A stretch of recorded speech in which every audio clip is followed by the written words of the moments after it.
Chapter 745. The sun had just risen and the cool morning breeze was cool. The ripples on the moon lake were clear and moving, and the water plants by the lake swayed beautifully. Surrounded by hundreds of cannibals, Wuxia and Immortal Crocodile walked out of the tent. The two of them were almost half naked, facing everyone's gaze without fear. Anyway, everyone was like this.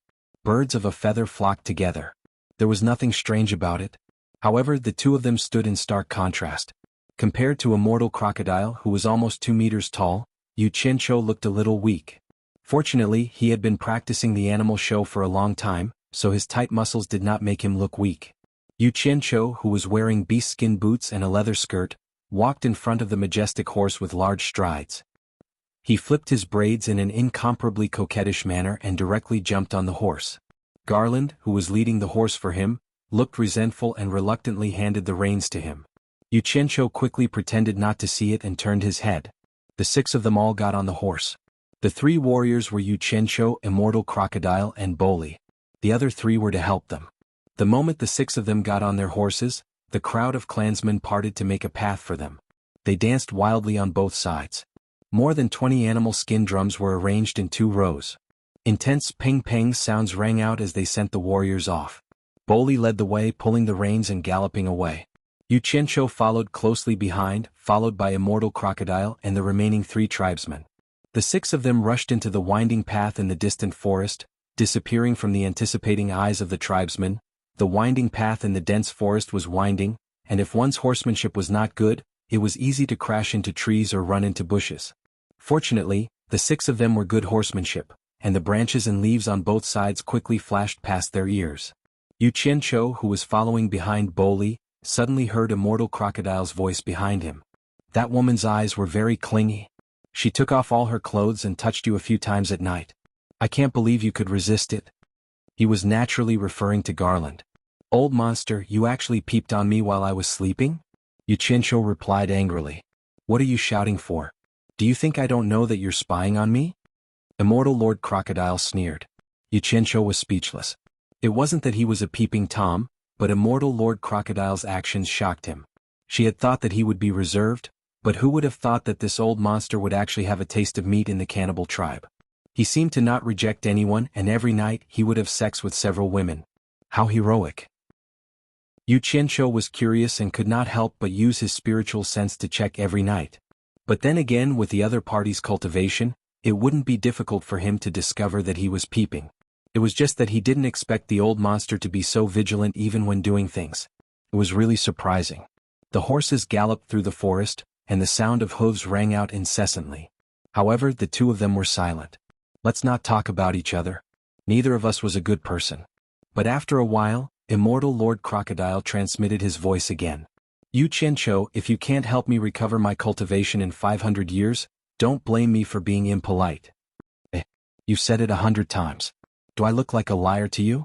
Don't mention it in the future. I'm sick of hearing it even if you don't say it. Wuxia gave a perfunctory reply. In order to get Immortal Lord Crocodile to be his bodyguard, he had spent a lot of effort. In the end, he made up a white lie that he could help him recover his cultivation in 500 years. Only then did he manage to tame Immortal Lord Crocodile. Otherwise, why would Immortal Lord Crocodile accompany him everywhere? He had already calculated that if the 2 of them were really together for 500 years, even a rock would feel warm. He didn't believe that the old monster would really do anything to him. If Immortal Lord Crocodile was really that heartless, then he had nothing to say. He would leave, and Immortal Lord Crocodile would continue to stay in the Eastern Holy Land.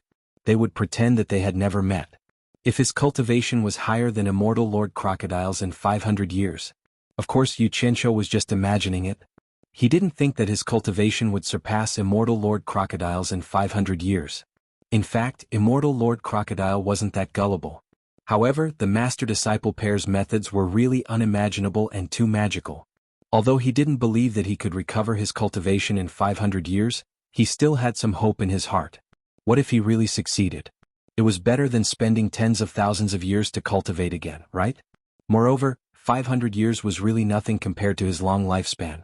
Was worth a try. In the end, he more or less felt an indescribable charisma from Wuxia. He realized that it was quite interesting to be with this guy. Although this guy wasn't a good person, ever since he got to know him, he suddenly realized that having a long life wasn't lonely at all. Occasionally he had a glimmer of enlightenment. He asked himself, what is the true meaning of cultivation? After spending half a day, the group of 6 finally ran out of the forest. They could see a road in the wilderness in front of them, stretching into the distance like a yellow ribbon. In the distance, there were many houses clustered together, and it seemed to be a small town. Bolly pulled the reins and rode on the hillside. The 5 people behind him lined up and looked into the distance. In just a short while, several groups of people had run on the road. They were dressed like their own people. Although Yu Qianshou didn't know which tribe they were from, he guessed that their purpose was similar to that of the cannibals. They were all going to participate in the fence meeting. Judging from the number of people passing by, it seemed that the cannibals were really a small tribe. At least every group that passed by had at least a dozen riders, but they only had 6 people. The sun was high in the sky. Looking at the panting horses, Bolly waved his hand and pointed to the small town in the distance. The small town in front is the midpoint to Lust City. When we get there, let the horses recover their strength and continue on their way. That way we can reach Lust City before dark when the horses are exhausted. What do you think? Facing Bolly's questioning gaze, Yu Qianshou scratched his braids and smiled. We don't know each other well, so we'll listen to you. Originally, with his and Immortal Crocodile's abilities, there was no need to run slowly to Lust City. They could just fly there, but in order to not expose their cultivation they had to do this. Bolly smiled heartily and nodded. He took the lead and rushed down the hillside. The 6 riders ran on the yellow road towards the small town in the distance. Running on the straight road was obviously much more comfortable than running on the winding path in the forest. Yu Qianshou swung his braids in the wind. The feeling of the wind blowing through his hair was nice and cool. Seeing that they were outside the town, Yu Qianshou was about to rush into the town, but he saw Bolly slow down and pull the reins to a stop. The others also stopped. Only Yu Qianshou did not notice that he had run too far, and only stopped in front of the town's gate. The gate, made of wood and stone, had a bit of an ancient charm, but the workmanship was very rough. There were many people on the streets inside. Looking at their clothes, it was obvious that most of them were people of various tribes, but some were wearing more formal long robes. Yu Qianshou took a few glances at the streets inside and found that there were not many decent houses. He turned his horse around and saw that Bolly and the others had already dismounted and led the horses to a few shady trees by the roadside. They had the intention of sitting on the ground, and only Immortal Crocodile was looking at him with a faint smile. Yu Qianshou immediately ran over, jumped off the horse and asked Bolly curiously, "The town is in front. Aren't you going in to rest? What are you doing here?" Bolly looked at the other 3 tribesmen awkwardly. Yu Qianshou immediately became suspicious, and under his repeated questioning, Bolly finally told him the truth. In fact, the customs of each tribe were quite fierce and fights were common. It was difficult to get along well with the other tribes. The cannibals were the smallest tribe in this area, and it was inevitable for them to suffer some losses. To put it bluntly, they were often bullied. This town was called Shizi Town, which meant the westernmost town on the mainland. Originally there was no town here.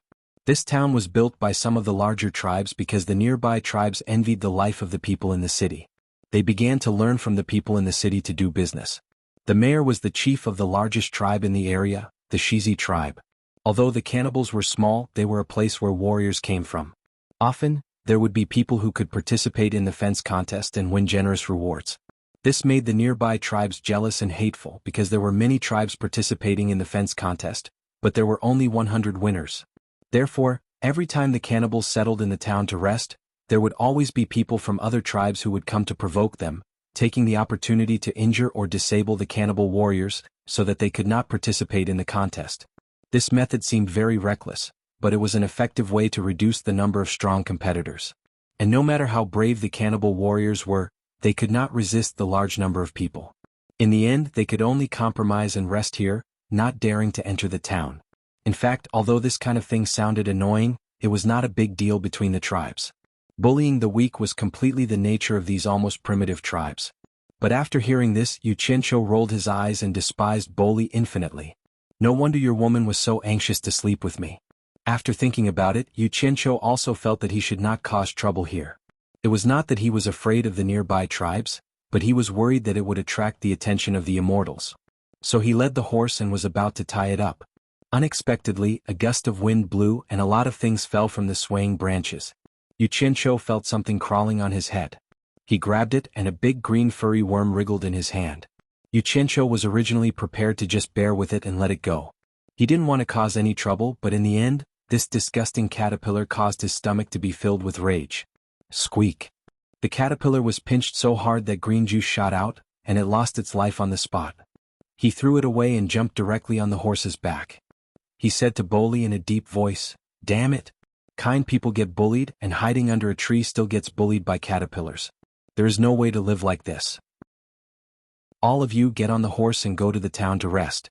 Regardless of the consequences, he rode all the way to West Town. Bolly and the others looked at each other.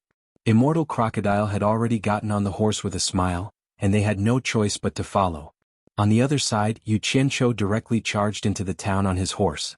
He madly rushed from the west to the east of the town, completely ignoring the pedestrians on the road. He used his horse's hooves to clear a path, startling the people on the road into cursing. Before the curses had died down, he ran back from the east. Immediately in the middle of the street, he looked at a 2-story wooden building and muttered, "This is the most luxurious one." Chapter 746. The so-called most luxurious was only because it was much bigger than the other houses. Yuchencho had just jumped off his horse when Bodo and the others arrived. Yuchencho pointed inside and said, "We'll rest here." With Immortal Crocodile leading the way, the others also dismounted. Under the gazes of the people on the street, Bodo and the other 3 vigilantly gripped the knives on their waists. Yuchencho looked at the knives on his waist and said disapprovingly, "What's wrong? Are you afraid that there'll be danger if you rest here?" Bodo lowered his head slightly and said in a low voice, "This shop is owned by the Shizi. We cannibals can't afford to rest here." What he meant was that the Shizi would rip them off in terms of price. Yuchencho raised his eyebrows and stretched out his hand. "Didn't you bring money? Give me the money pouch." Bodo was startled, but out of respect for this brave warrior who could kill the lake monster, he untied a small cloth pouch from his waist and handed it to him. Yuchencho was about to take it when he heard someone yell, "How dare you scare my people by horse racing in town?" 7 or 8 people quickly rushed over. Just as Yuchencho was about to ask what they were up to, the leader of the group suddenly snatched the money pouch from Bodo's hand. Weighing the pouch in his hand, he looked at Yuchencho in disdain. "This pouch of money belongs to us. We'll take it as you scaring our people." Before he could finish, there was a flash of cold light, followed by a streak of blood. Before anyone could see what was going on, they found that the person's hand that was holding the money pouch was gone, leaving only a bare arm. Blood suddenly spurted out from the dark red stump. The knife on Yuchencho's waist had moved to his right hand at some point, and his left hand was holding Bodo's money pouch with a severed hand. His movements were so fast that the person only realized that his hand had been cut off when blood spurted out of his hand. Before he could finish screaming, he saw a cold light flash by, and a large head flew into the air. Yuchencho raised his leg and kicked the man's chest, sending him flying a few meters away. Blood spurted out from the wound on his neck. Yuchencho didn't even bother to look at it. He pulled off the broken hand that was holding onto the money pouch and muttered, "What AF asterisk king problem asking for a beating?" In just a few moments, the people on the street who were prepared to watch the show were all stunned. Bolly and the other 3 were already dumbfounded. The street instantly became very quiet. Immortal Lord Crocodile's face also twitched slightly. He thought to himself, how ruthless. The other 7 people who had come with the dead person only now realized that their clansman had been killed. Their eyes turned red, and without any warning, they all pulled out their knives and charged at Yuchencho. Yuchencho raised his head slightly and charged into the crowd with quick steps. A series of punches, kicks, and saber lights danced in the air. 7 heads flew up and 7 corpses fell to the street with blood spurting out from their mouths. Their bodies were still twitching, and only after a long while did they stop moving. Yuchencho shook off the blood on his knife and put it away without a change in expression, as if nothing had happened. To him, killing a few mortals was not something to be happy about. The quiet street suddenly burst into an uproar, and everyone looked at Yuchencho with reverence. Bolly and the other 3 looked at Yuchencho with admiration. He was indeed the warrior who killed the lake monster. Immortal Lord Crocodile's eyelids twitched uncontrollably. He couldn't help but want to ask this kid what he had been doing before he started cultivating. The clean and sharp close-range combat just now was very familiar, and had nothing to do with the level of his cultivation. It was normal for people to die in battles between tribes. In addition, there were no legal restrictions, so it was completely up to the winner to decide. The loser could just blame it on his bad luck and take revenge if he had the ability. Under everyone's gaze, Yu Qianqiu expressionlessly carried the money bag and entered the shop. The people who were standing at the entrance to watch the show quickly retreated. Boli and the other three led the horses into the small alley next to the shop. They found the stable and placed the fodder for the horses before returning. When they entered the shop, they saw that Yu Qianqiu and Immortal Lord Crocodile had already taken a seat. The table was filled with sumptuous meat dishes. Yu Qianqiu waved them over and let them eat to their heart's content. Boli and the other three were still a little worried. After all, things wouldn't be so peaceful outside. After all, Yu Qianqiu had killed the people of the second largest tribe in the area, the Wuxia tribe. Yu Qianqiu tasted everything and found that it didn't taste very good. He immediately lost his appetite. Immortal Lord Crocodile obviously didn't like these things either. He casually took a bite and threw it aside. He turned to stare at Yu Qianqiu and transmitted his voice. "Kid, you killed to your heart's content. Have you ever thought about the entire cannibal tribe? What? Are you worried about those old lovers who accompany you every night?" Yu Qianqiu said nonchalantly. "Don't worry. I have my own plans." While transmitting his voice, he poured all the money in the bag onto the table. There were 2 gold coins and hundreds of silver coins. Neither of them had ever seen the currency used in this continent before. They each picked up a piece and examined it. The printing was quite exquisite. There were portraits on both sides of the coin. One side was a man with a cold face and the other side was a beautiful woman. Immortal Lord Crocodile looked at the portraits on both sides of the coin and could not help but snort. Yu Qianqiu was stunned. After looking at the coin again, he transmitted his voice. "Could it be Yi Xiao and Ji Wu? Who else could it be other than them? Tisk tsk. So Ji Wu is a beautiful woman," Yu Qianqiu exclaimed. He looked back at Boli and asked, "How long will this money last us?"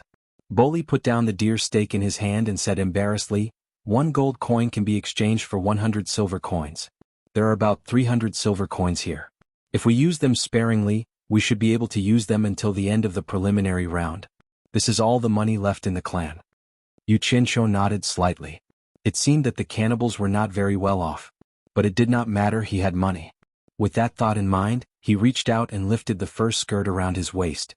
Under Immortal Lord Crocodile's suspicious gaze, he grabbed a handful of things and placed them on the table. A pile of shiny golden objects appeared on the table. Everyone at the table was dumbfounded. It turned out that what Yu Qianqiu had taken out were shiny gold coins. They seemed to be newly minted coins. Without saying anything, Yu Qianqiu took out another 5 or 6 handfuls of coins and put them on the table. Immortal Lord Crocodile reached out and grabbed a few pieces to verify their authenticity. They were all genuine. The engraved heads were exactly the same as the ones he had seen before. They did not look like replicas. "Where did you get so many gold coins?" Immortal Lord Crocodile asked in surprise. "My master gave them to me," Yu Qianqiu said perfunctorily. Immortal Lord Crocodile did not doubt this answer. Little did he know that Yu Qianqiu had casually made these coins using the gold seal, and the purity of these gold coins was quite high. Yu Qianqiu put all the coins on the table and in Immortal Lord Crocodile's hands into a money bag. He threw it to the dumbfounded Boli and smiled. "Now you don't have to worry about money. Whatever he wanted to eat, he just let it go. I'm going to find a place to pee." He secretly sent a voice transmission to Immortal Lord Crocodile. "I'm going to send the old and young of the cannibals away. I'll be back soon." With that, he left. About 2 hours later, they saw him walk in. Boli and the others looked at each other. They did not know where he had gone to pee for such a long time. They were already full. Immortal Lord Crocodile asked via voice transmission, "You sent them all out of the Holy East Lands?" Seeing Yu Qianqiu nod slightly, he did not say anything else. In fact, Yu Qianqiu had sent all the cannibals to Utopia. It was just that it was not convenient for him to say it. After eating, the bill went smoothly. There was no haggling. He only spent 1 silver coin after ordering so much meat. Even Boli and the others felt it was strange. It seemed a little too cheap. Yu Qianqiu did not think much of it. He guessed that the shopkeeper was frightened by his killing move. Immortal Lord Crocodile laughed coldly as if he knew something. Just as they reached the door of the store, Boli suddenly stopped and said, "We don't need to participate in this fence meeting anymore." They all turned around and looked at him, not knowing why he said that. Boli raised the bulging money bag in his hand and said, "This much gold is enough for our people to live for many years. More importantly, we just offended the Wuxia tribe. They will definitely take revenge on us. We need to go back and protect our people." The other 3 clansmen looked at each other and nodded their heads solemnly. Immortal Lord Crocodile looked at Yu Qianqiu with a mocking expression as if saying, "Who asked you to kill so many people? Who asked you to give them so many gold coins? Who asked you to send the cannibals away? Now you're getting your retribution, aren't you?" Yu Qianqiu was stunned. He did not expect himself to make a fool of himself. His face darkened as he said, "No, we have to participate in the fence meeting." Chapter 747. There were many reasons why Yu Qianqiu had to go to the fence meeting. The mortals here definitely could not see the purple fire, so he had to contact the immortals here to find out. If ordinary immortals did not know, then he had to find a way to find high-level immortals in the immortal cities. If even the high-level immortals in the immortal cities did not know, then the purple fire was very likely hidden underground. It was much more troublesome to find things underground than above ground. He would probably have to find the meditation cultivators who lived here for a long time. And to meditate here, he still had to find the immortals in the immortal world to find out where the entrance to the underground was. In short, to find the purple fire, he could not avoid interacting with the immortals here. The fence meeting was a good place to start. There was another thing that he was thinking about. What would happen if Bai Changchun went to challenge the immortal lords and the netherworld generals? Although he did not seem to care, he was actually very conflicted and anxious to find out more information. However, with his and immortal Lord Crocodile's current cultivation, the Eastern Holy Land was not a place for them to act presumptuously. They could only advance step by step and find out more information. Thus he had to go to the fence meeting. Seeing that he was unhappy, Boli asked in surprise, "Why must we go to the fence meeting?" He could not understand. Participating in the fence meeting was a very dangerous thing. Unless they had no other choice, which tribe would be willing to take such a risk? Now that they had the conditions to not participate, wasn't that a good thing? "You idiot." Yu Qianqiu cursed in his heart, but his face showed a pained expression. He pointed at Boli and the others and lectured, "No wonder the cannibals have never been strong. It's because our tribesmen flatter men like you who do not know how to be prepared for danger in times of peace. Just because of a bag of gold, you lost your fighting spirit and did not think about improving. Isn't it better to earn more gold for your tribesmen? If you have the ability to earn more gold than your tribesmen can spend in a few lifetimes, then the future generations of cannibal warriors can protect their tribesmen and reproduce without having to bleed and die for the fence meeting. Many generations of warriors. How many tribesmen can you produce? A bunch of cowards, you disappoint me." "What bullsh asterisk t reason?" Immortal Lord Crocodile's expression twitched as he turned his head to the side, not wanting to listen anymore. However, Boli and the others thought the same. They were reprimanded until their faces turned red and they lowered their heads in shame. After a while, Boli raised his head and asked, "What if the Wasi retaliate against our people?" "Don't worry about it." Yu Qianqiu patted his chest confidently and said, "I just went to pee and bumped into a tile. The Wasi said that because they are true warriors, they will defeat us fair and square at the fence, and then they will take revenge on your people. If they lose, they will accept their defeat wholeheartedly and will not pursue this matter any further. They will treat it as if it never happened." Boli and the other three looked at each other. Suddenly, one of them asked in a weak voice, "What if we don't get to fight against the Swaxi? Why are there so many ifs?" Yu Qianqiu roared angrily. He pointed at them and said, "A bunch of cowards, I'm ashamed to be associated with you, and you call yourselves warriors of the cannibal tribe. If you want it back, go back and return the gold coins to me." Immortal Lord Crocodile sighed and shook his head. He had seen shameless people but never so shameless. Just now he said he was giving them gold coins and now he wanted them back? Boli clutched the money pouch tightly. Gold coins were the lifeline of the tribesmen. They could be used to buy salt for the entire tribe. It had nothing to do with personal honor or disgrace. How could they just give it back? The four's faces turned a little green, angered by the words cowards. The four looked at each other and nodded heavily. Boli said firmly, "Let's go to the fence." Yu Qianqiu was stunned. These people really changed their minds quickly. He retracted his hand and the gloominess on his face dissipated. He coughed and said, "All right, it's good that you know your mistake. Let's not waste any more time and hurry on." Under immortal Lord Crocodile's infinite disdain, Yu Qianqiu took the lead and walked out. The corpses on the street had been taken away by someone, leaving only a few pools of blood. Many people stared at them. Boli and the other three entered the alley and went to the stable at the back to get the horses. After a while, Yu Qianqiu felt something was wrong. He walked to the alley and looked around, muttering, "Why are they taking so long to get the horses?" Immortal Lord Crocodile sneered. "The horses have long been taken away by someone else. Where can they get their own horses? What do you mean? Yu Qianqiu turned back and asked. Then he reacted and quickly walked into the alley. There were more than a dozen horses in the spacious stable, but the 6 they rode were not there. Boli and the other 3 were anxiously looking around the stable. Yu Qianqiu squinted at the entrance of the stable. He slowly tilted his head and asked Immortal Lord Crocodile, who was slowly approaching. You knew that our horses were taken away. Why didn't you stop them? Immortal Lord Crocodile sneered. Who do you think I am? A groom? Do I have the obligation to look after your horses? Besides, you didn't tell me in advance. Yu Qianqiu was about to say something, but he swallowed it. There was no need to get into a fight over such a small matter. Otherwise, he would be the one at a disadvantage. As soon as he turned around, he saw Boli running over and saying anxiously, Our horses are gone. They were taken away, of course they are gone, Yu Qianqiu said indifferently. He sneered in his heart. Lust City's expenses were not low, and many tribes would rush to register on the last day to reduce unnecessary expenses. If they missed the registration time, the other tribes would not open the back door again.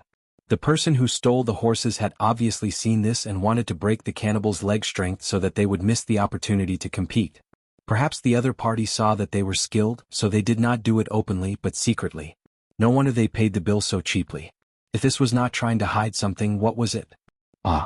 The 4 screamed. They could roughly guess what was going on. Boli said anxiously, Then what should we do? Without the horses, we definitely can't get to Lust City in time to register. Are you stupid? Why do you have to ask me such a simple thing? Yu Qianqiu waved his hand and pointed to the horses in the stable. Others can take away your horses, but can't you take away other people's horses? Can't you use your brain? This is not good. Boli looked around the stable and said nervously, We didn't see who took our horses. What if it wasn't the owner of these horses? Yu Qianqiu looked at him as if he was looking at an idiot and sneered. You're crazy, that's nonsense. If we saw who it was, would the horses still be taken away? Stop talking nonsense, who cares who it is, 1 horse each, let's hurry. After that, he went straight into the stable, untied the ropes and pulled out 2 horses. He gave one to Immortal Crocodile and jumped on the horse's back. Boli and the other 3 were not as mentally strong as him. He could even be a thief and act like it was a matter of course. They pulled out 1 horse each and ran towards the street. Before leaving, Immortal Crocodile saw Yu Qianqiu bend his finger and flicked a red light into the stable. It quickly disappeared into the mountain of fodder, and he did not know what Yu Qianqiu was trying to do. Rushing onto the street, Yu Qianqiu swung his pigtails and opened a path in front of the horse, scaring the pedestrians on the street and causing them to dodge in panic. Just as the sound of horse hooves sounded, several people ran out of the shop and chased after them. Horse thieves, stop right there. Boli and the other 3 followed behind Yu Qianqiu with a guilty conscience and quickly rushed out of the town. Not long after they rushed out of the town, they suddenly felt the sky change color. It was a little red and the town behind them screamed, Fire! Put out the fire. Quick, put out the fire. Boli and the other 3 looked back and were instantly shocked. What a huge fire. It soared into the sky, and the ferocious fire quickly spread from the center of the town to the whole town. Inside the town, screams and screams could be heard incessantly. A large group of people rushed out of the town like a colony of ants, rolling and crawling as they escaped from the town. It was unknown how many people could not escape and would die in the sea of fire. Boli and the other 3 felt a lingering fear when they saw this scene. If they had come out a little later, they might not have been able to come out again. Immortal Crocodile retracted his gaze from the raging fire in the small town and looked at Yu Qianqiu, who was galloping forward on his horse. Among the 6 of them, he was the only one who didn't turn back to look at the commotion behind him. Immortal Crocodile immediately transmitted his voice. Although they are unruly people, your punishment is a little too much. After all, they are just ignorant mortals. Why implicate so many innocent people? It seems that you are quite sympathetic. I was afraid that there were too few people who died to move your apathetic heart. Yu Qianqiu suddenly turned back, his eyes cold, and transmitted his voice coldly. This fire is for you to see. I just want to tell you that we are mutually beneficial and equal. No one owes anyone anything. Everyone should help each other. What happened before really hurt me. You could have stopped others from taking our horses away, but you turned a blind eye to it as if it had nothing to do with you. Can I understand that you are hindering me? Or are you trying to make fun of me? I don't think something like this should happen between us. You should understand now that those people who did not escape the sea of fire were actually killed by you. If you could have stopped our horses from being stolen, then these people would have lived a good life. I hope that these people's deaths can be a small reminder to you that there should not be any unpleasant things between us. We still have a long way to go. You and I need to take this as a warning." Immortal Crocodile's eyes flashed with a trace of emotion. This kind of reminder would be unforgettable even if he was cold-hearted. However, he snorted coldly. "You were the one who killed them, but you want to implicate me. What nonsense." No matter what he said, Yu Qinsho did not say anything else. He turned back and urged the horse forward. Immortal Crocodile also kept quiet. The six of them galloped quickly, and the burning town gradually disappeared behind them. Rong Kingdom's great snow mountain. Under the bright sun, the snow-capped peaks were white, and the magnificent ice palace reflected a psychedelic color. Yan Zhuixing, dressed in a black robe, slowly walked out of the ice palace's gate. He walked expressionlessly to the ice cliff and stopped. If he took another step forward, it would be a bottomless abyss. There was mist rising from the ice cliff, gently lingering around his body. The ice and jade sculptures on the cliff were crystal clear. The steep ice layer at the bottom of the cliff, which looked like it was chiseled by knives and axes, showed a magnificent light blue color. Coupled with the mist, it was like a paradise on earth. Although it was under the bright sun, Yan Zhuixing, who stood in the mist on the ice cliff, gave people a gloomy and terrifying feeling. His cold eyes stared into the distance without moving. Bing Qingzi was in the middle of the gate of the ice palace, with Yan Bugui, Manhu, and Third Xan on both sides. They were all staring at the motionless black figure in front of the ice cliff. "What's wrong with Xing'er?" Yan Bugui asked Bing Qingzi uneasily. He should have been happy to see Yan Zhuixing come out with all four limbs intact. Who knew that Yan Zhuixing, who came out of the secret chamber in the belly of the mountain, would turn a blind eye to his father? He brushed past him stiffly, forcing the joy on his face to be replaced by uneasiness. Suddenly Yan Zhuixing, who was in front of the ice cliff, opened his arms. The mist around his body was quickly shaken off. "Ah!" He looked up to the sky and roared crazily. His voice was hoarse and deep. It didn't sound like a human's voice at all. It was like the voice of an ancient fierce beast. The tone of the voice changed from the bottom of the abyss, as if a magical beast that had been sleeping for countless years was about to wake up. The roar became more and more brutal and louder. It scared the surrounding snow-capped peaks to the point that avalanches occurred one after another. The rumbling sound reverberated everywhere. Everyone inside the gate of the ice palace felt that the sound could penetrate their bodies and pull their hearts and lungs. Their faces changed dramatically. Except for Bing Qingzi, who could still stand still, the others were all shaky and had a splitting headache. They covered their ears with their hands and tried their best to resist, but they couldn't stop the sound wave from invading. In the end, even Bing Qingzi's face began to turn pale. He suddenly raised his head and found that cracks also appeared in the ice palace. He immediately yelled, "Yan Zhuixing, control yourself." More than half of the ice cliff, which already had a large area of cracks, collapsed. Yan Zhuixing, who was standing in front of the cliff, fell into the abyss. The roar continued to come from below and suddenly stopped. The people inside the gate finally heaved a sigh of relief. That sound was too uncomfortable. Not to mention their splitting headache, their internal organs were all messed up, giving them a feeling that death was better than living. Before they could react, Bing Qingzi had already teleported to the sky above the abyss and stared down. Suddenly Bing Qingzi's pupils shrank and he yelled angrily, "Yan Zhuixing?" Before he could finish his words, a shadow shot out from the bottom of the cliff and collided with Bing Qingzi with a majestic and unparalleled aura. With a loud bang, Bing Qingzi, who quickly pushed out his palms to block the attack, let out a muffled groan and spat out a mouthful of blood. He was sent flying dozens of meters away. The shadow appeared. Yan Zhuixing, who was wearing a black robe, had disheveled hair and his face couldn't be seen clearly. He was floating above the abyss in a horse stance.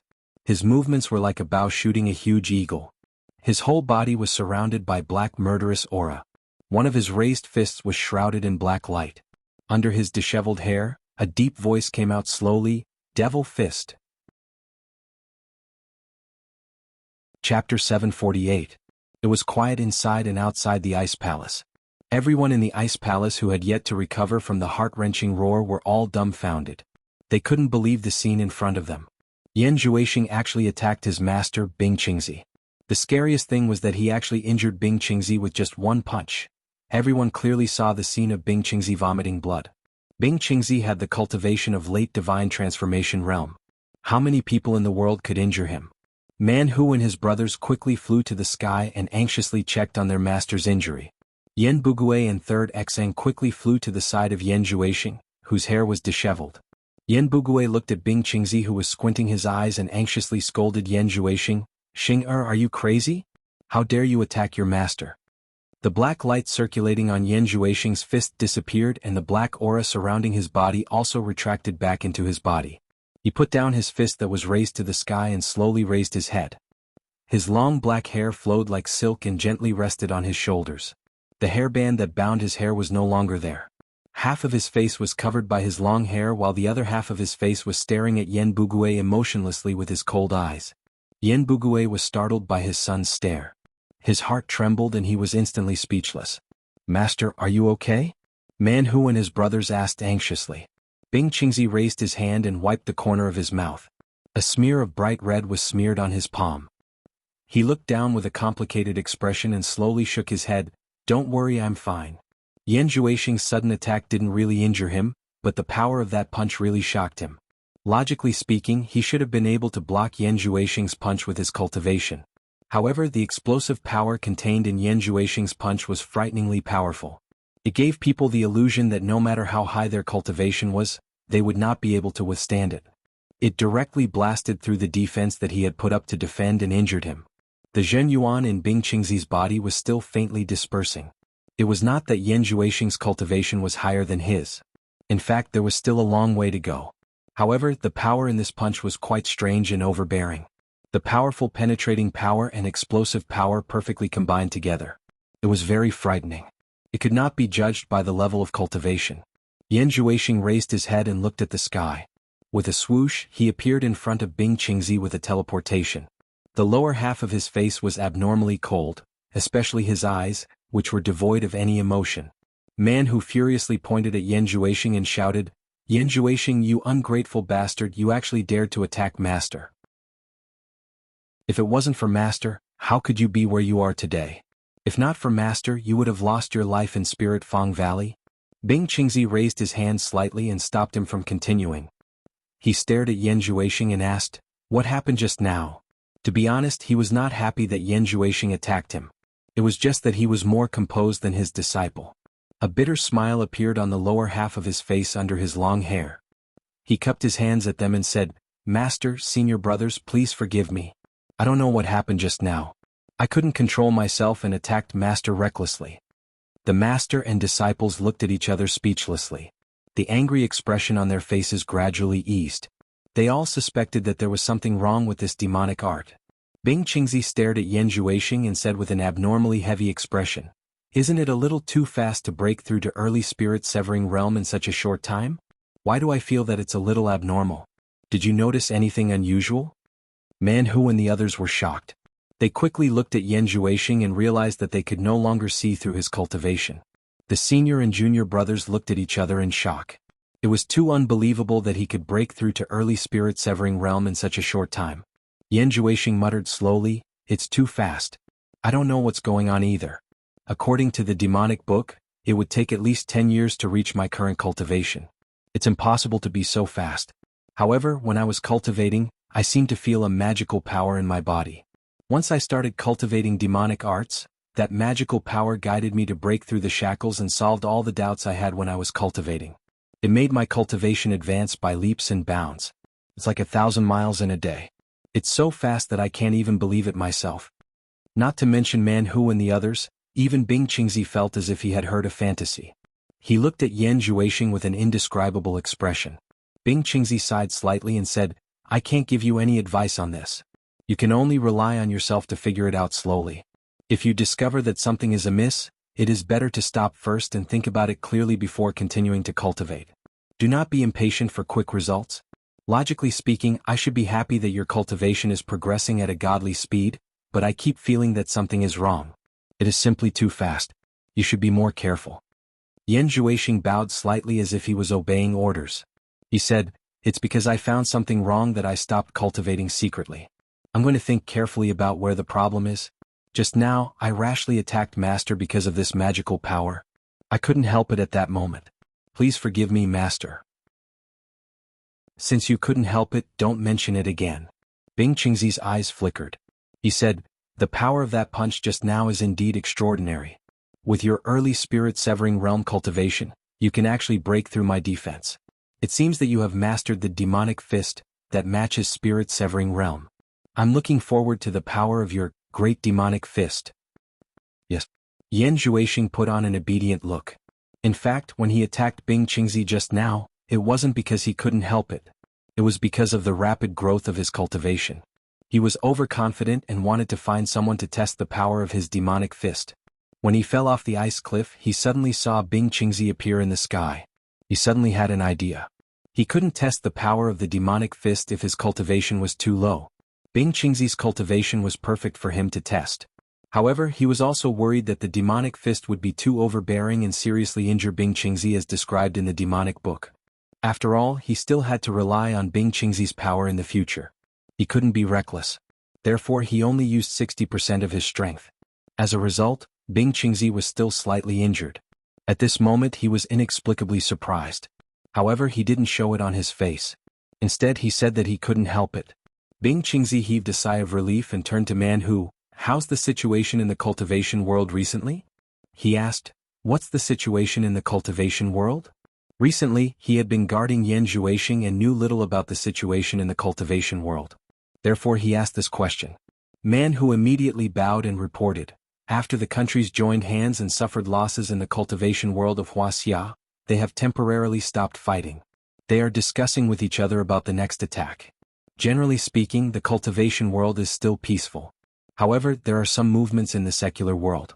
Firstly, the rebel army supported by Yu Qianqiu has already swept 2/3 of the territory. If there are no other accidents, the outcome is already a foregone conclusion. Secondly, the emperor of Baiwan country has passed away. The new crown prince is about to succeed the throne. Apart from these, there are no movements for now."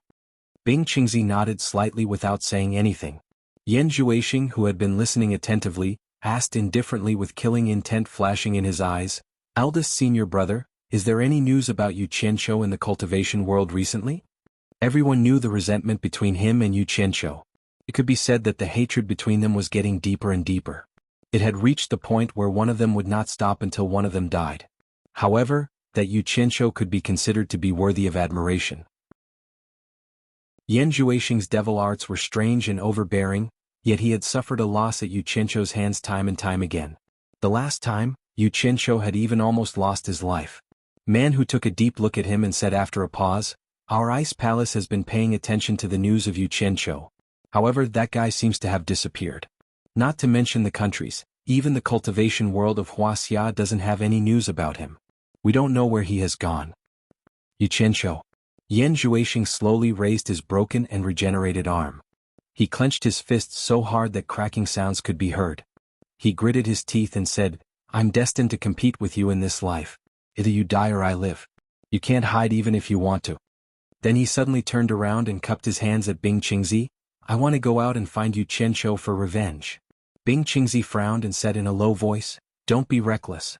There must be something we don't know about Yu Qianqiu, who can make a name for himself in the cultivation world with the cultivation of crossing calamity stage. Moreover, he is from the demon ghost territory. If something happens to him, the current torture envoy of the demon ghost territory, Niu Yid, will definitely not ignore it. You don't have to take revenge now. When you are successful in your demonic cultivation and no one in the world can stop you, Yu Qianqiu will be at your mercy. If you go out now and encounter an accident, you won't be so lucky every time." The ending was nothing but a warning to him. "I can't save you in time every time. Master, please understand." Yan Zhuixing bowed deeply and said, "As long as Yu Qianqiu doesn't die, I will feel like I have a fishbone stuck in my throat. What's more, with my current cultivation and the new demonic cultivation, I'm confident that I can escape from anyone even if I encounter an accident. Master, please let me go out of the mountain to avenge this deep hatred." "You." Bing Qingzi knew he couldn't persuade him since he was so resolute, but he couldn't ask him to do it as a normal master and disciple relationship. Alas. He could only let out a long sigh and flashed into the ice palace as if to say, "Do as you see fit." The other disciples also frowned as they looked at each other. Man Hu reminded, "Yu Qianqiu comes and goes like a ghost. Even if you leave the mountain, how will you be able to find him in this vast world?" "If I can't find him, I'll look for him slowly. I don't believe he will hide forever. If it's really impossible, as long as he's alive I'll have a way to force him out. After Yan Zhuixing finished his words, he turned into a shadow and disappeared into the distance.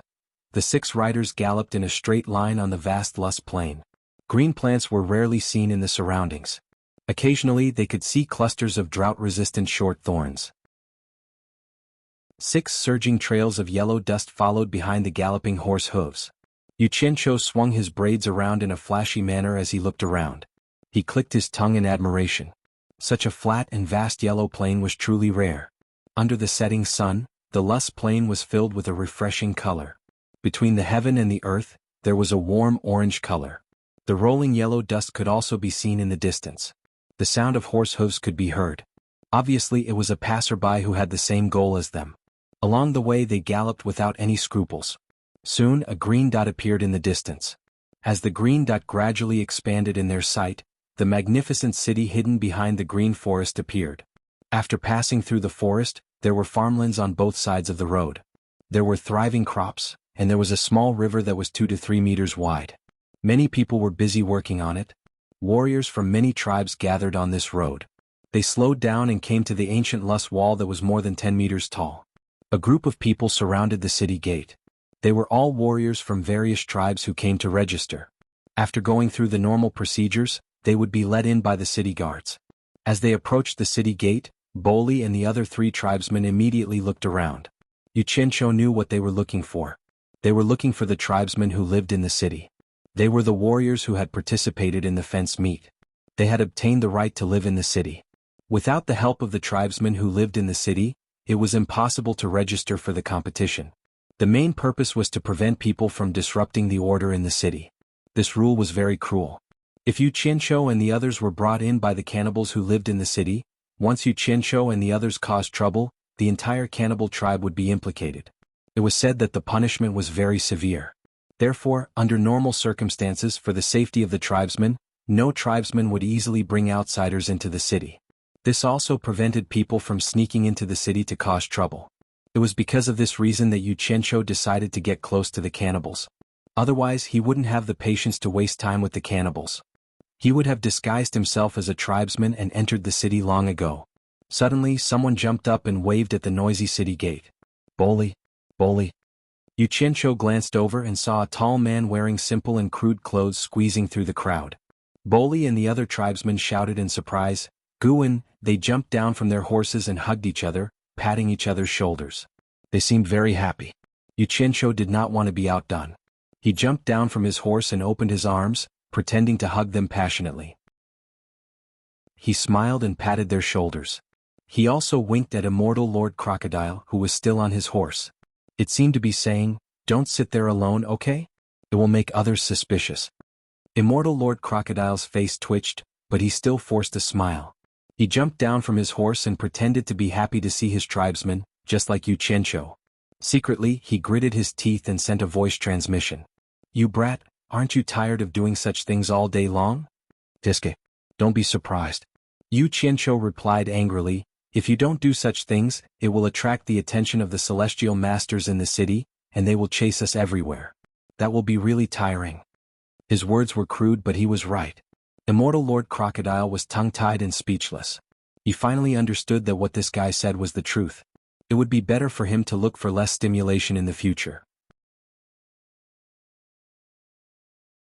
Chapter 749. Guan, who was chatting with Boli and the other 3, noticed 2 unfamiliar faces joining them. He could not help but be startled, but from the way they were dressed, they were undoubtedly from the cannibals' tribe. He couldn't help but say, "Boli." Boli grabbed his wrist and whispered, "The elders agreed. Bring us into the city first and we'll tell you what happened later." Guan looked solemnly at the other 3 tribesmen. Seeing that they were nodding, he immediately calmed down and brought the 6 people with the horses to register. When it was their turn to register, Guan showed his token to the registration staff at the city gate and successfully registered them. Immortal Lord Crocodile's name was changed to Dinyo, while the others' names remained the same. After all, the names of the others, including Yu Qianqiu, would not attract much attention. Only Immortal Lord Crocodile's name was famous in the immortal world, so he had to change his name. As for why he was called Dinyo, it was naturally because someone was called Nyoyit. After passing through the city gate, A bustling city that was different from the lush plain outside appeared in front of everyone. The wide streets were filled with exquisitely built, simple and luxurious shops. Bolly and the others were a little dazzled. Immortal Lord Crocodile's face was full of emotion. He probably did not expect that a city would appear in this place sealed off by the heaven and earth formation. The pedestrians on the streets could easily distinguish between those who were from the city and those who were from other tribes. First, there was the difference in clothing. The people in the city all wore cloth clothes and few would wear things like animal skins. Second, there was the difference in their behavior. Those who walked on the streets and kept looking around as if everything was new to them. Just like Yu Qianshou, who had a head full of pigtails, one could tell at a glance that they were foreigners. Most of the people in the city who wore cloth clothes looked at the tribesmen with disdain. If not for the fact that the city lord needed these people to participate in the triennial fence meeting, they would have chased all these natives out of the city. Guan knew that his tribesmen rarely had the opportunity to enter, so he introduced the entire Lust Plain in detail as he walked. Lust City's land area was not small, as could be seen from the more than 300,000 permanent residents within the city. However, tribal warriors like Guan, who had obtained residency rights, did the dirtiest and most tiring chores in the city, making up less than 1/20th of the city's population. This was equivalent to more than 10,000 warriors from various tribes serving the 300,000 locals in the city. The so-called city dwellers were actually the nobles and their family members who managed the various cities in the Holy East Land. Even if they did nothing every month, they could still receive 1 gold coin per head, which was equivalent to 100 silver coins. And tribal warriors like Guan, who had obtained residency rights, were similar to those who worked in the city. However, even if they worked themselves to death, they would only be able to earn 50 silver coins a month at most. Most of them would only earn around 20 silver coins a month. But relatively speaking, it was still much better than hunting in the tribe. However, due to the high cost of living in the city, the warriors of each tribe only had a few silver coins left after filling their stomachs. In fact, their lives were far from being as comfortable as they were in the tribe. As long as they could hunt enough prey in the tribe, their lives were still relatively comfortable. In short, their lives were much worse than when they were in the tribe. However, the tribesmen needed them to stay in the city because salt could only be bought in the city. Usually, the tribesmen were not allowed to enter the city. Even if there was extra game to sell, they could only rely on the tribesmen who were struggling in the city to do it. Yu Qianshou felt that the immortals' rule and management of the city and beyond were a little ridiculous. Because the entire continent was sealed by the heaven and earth Chengkuan formation, ordinary people couldn't get their hands on salt. After all, people couldn't live without salt, and the immortals relied on salt to rule and manage the entire continent. These so-called city dwellers actually lived in a huge cage. From birth to death, almost no one could take a step out of the city. Only those who were restricted to farming outside the city walls and providing the city with fresh fruits and vegetables were allowed to enter and leave the walled city. However, they were only able to leave the city to work in the fields. Although there was only a wall between the city and the city, it was like two different worlds. The city dwellers thought that they lived a decent life, but in fact they paid for their lifelong freedom. They would never know how rich and colorful the outside world was, and how vast the outside world was. As for the tribes living outside, they maintained the most primitive way of life without being disturbed. Yu Qianshou couldn't figure out what these trapped immortals wanted. Why did they want to turn the continent into two extremes? What puzzled Yu Qianshou the most was, what was the purpose of the fence gathering?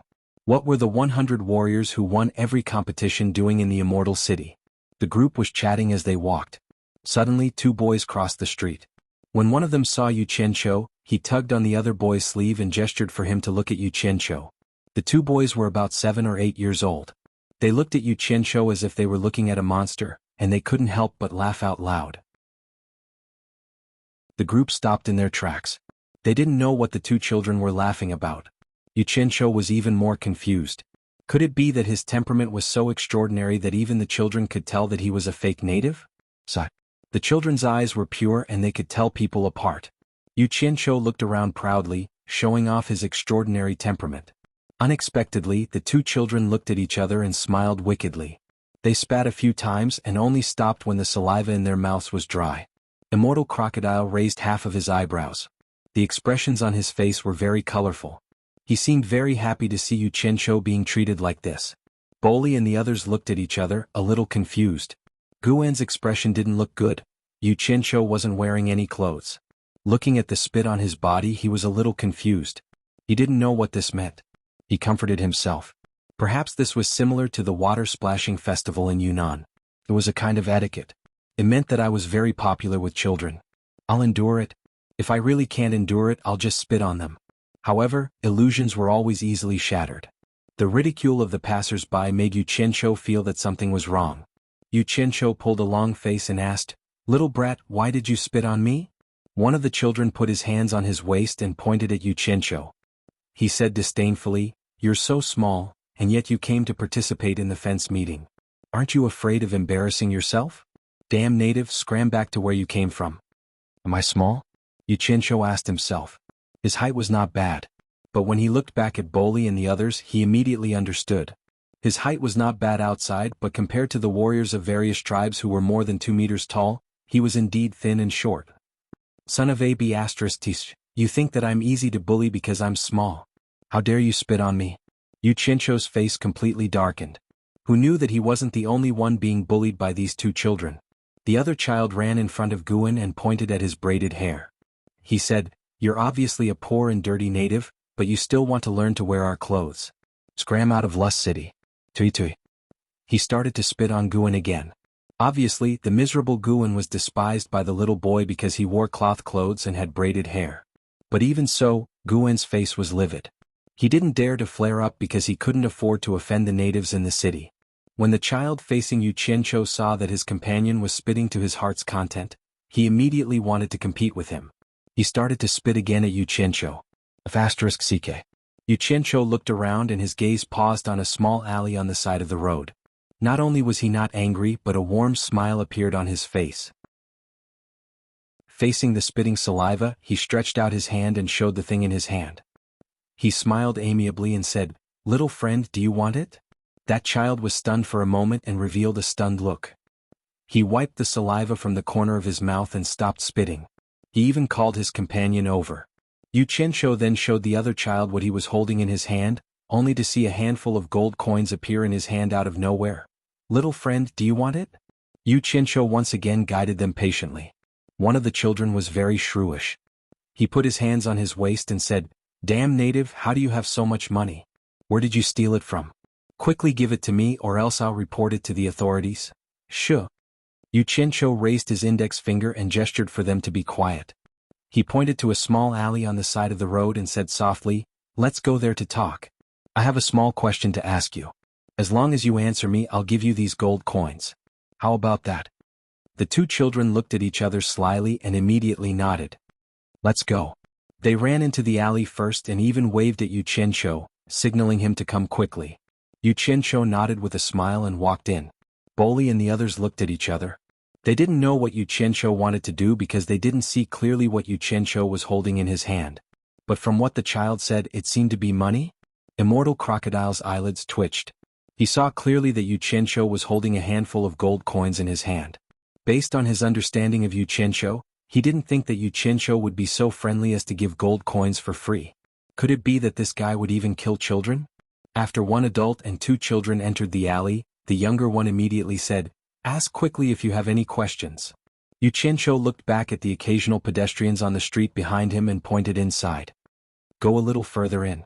If other adults see that you two children have so many gold coins, they might rob you." The two children agreed tacitly, thinking that Yu Qianshou's words were very reasonable. They were obviously very familiar with the terrain here. They led Yu Qianshou into a corner, and the child who spoke earlier said, "Ask here."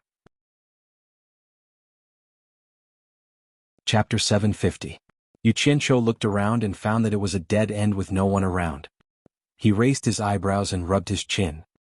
He stared at the two children and muttered, "I don't know which family these children belong to, but they are so uneducated.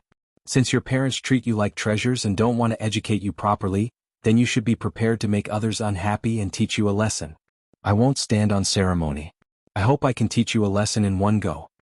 He swung both of his arms and slapped out with both hands. Papa. The two children who hadn't reacted in time, blacked out and fainted on the ground. Half of their faces were swollen. Obviously someone didn't go easy on them. Shame. The dignified torturer of the Phantom region was actually forced to kidnap children and use underhanded methods in the alley. It was really a shame. Yu Qianshou stared at the two children who had fainted on the ground and shook his head. He coughed and walked out of the alley with a serious face. Bolly and the others who were waiting at the end of the street craned their heads to look behind him, but didn't see the two children. Bolly couldn't help but ask, "Where are those two despicable children?" Yu Qianqiu subconsciously dug his ears, then waved his hand disapprovingly and said, "Under my influence they realized their mistakes and went home. Let's go. Don't worry about them, they are just ignorant children. There's no need to fuss over them." Immortal Crocodile felt a chill down his spine. What did he mean by no need to fuss over them? With his cultivation he could clearly hear the sound of the two slaps. He had already guessed what Yu Qianqiu had done. The two children on the ground still hadn't moved. It's good that they know their mistakes. Bolly sighed slightly and they continued to move forward. Guan had lived in the city for a long time, so he naturally felt that something was wrong. He kept sneaking suspicious glances at Yu Qianqiu. However, the latter's face was calm and unperturbed, and he couldn't tell what had happened. Guan felt that he might be thinking too much. The tribesmen were simple and honest. Unlike the people in the city who were cunning, Guan lived at the edge of the city. When Yu Qianqiu first arrived, he thought he was in the slums of India from his previous life. If there was a hint of curry in the air, it would be even more so. There were shacks everywhere and it looked like a slum. The people going in and out were all from different tribes. Obviously, the local city dwellers would not live here. Because the cannibals were good at producing top warriors, the only cannibal representative left in Lust City was Guan. The ones before him were either stronger than Guan and directly passed the finals to the Immortal City, or they were even weaker than Guan and directly died in the fence meet. After tying up the horses outside Guan's shed, Bolly and the others went in to take a look. Yu Qianqiu and Immortal Crocodile could imagine how big the space inside was. Even if everyone went in, it would be difficult for them to stand still, so they did not go in. Yu Qianqiu looked around and kept thinking about a problem.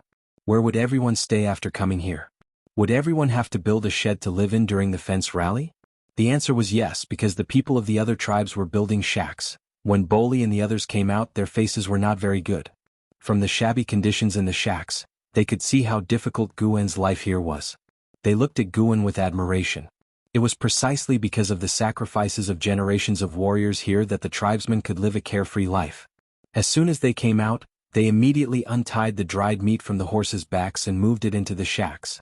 To them, they could not imagine what kind of life a warrior who mainly ate meat would live here on a vegetarian diet. In their excitement, they wanted to leave the good things for Guan, but Guan firmly rejected them. His reason was that the tribesmen were going to participate in the fence meet and needed meat to replenish their strength. Yu Qianqiu saw them arguing over a few pieces of meat and could not stand it anymore, so he immediately came out to make the decision. Guan kept the dried meat, and from today onwards he would pay for everyone's food expenses during the fence meet. He also made a generous decision that everyone would go and have a big meal now.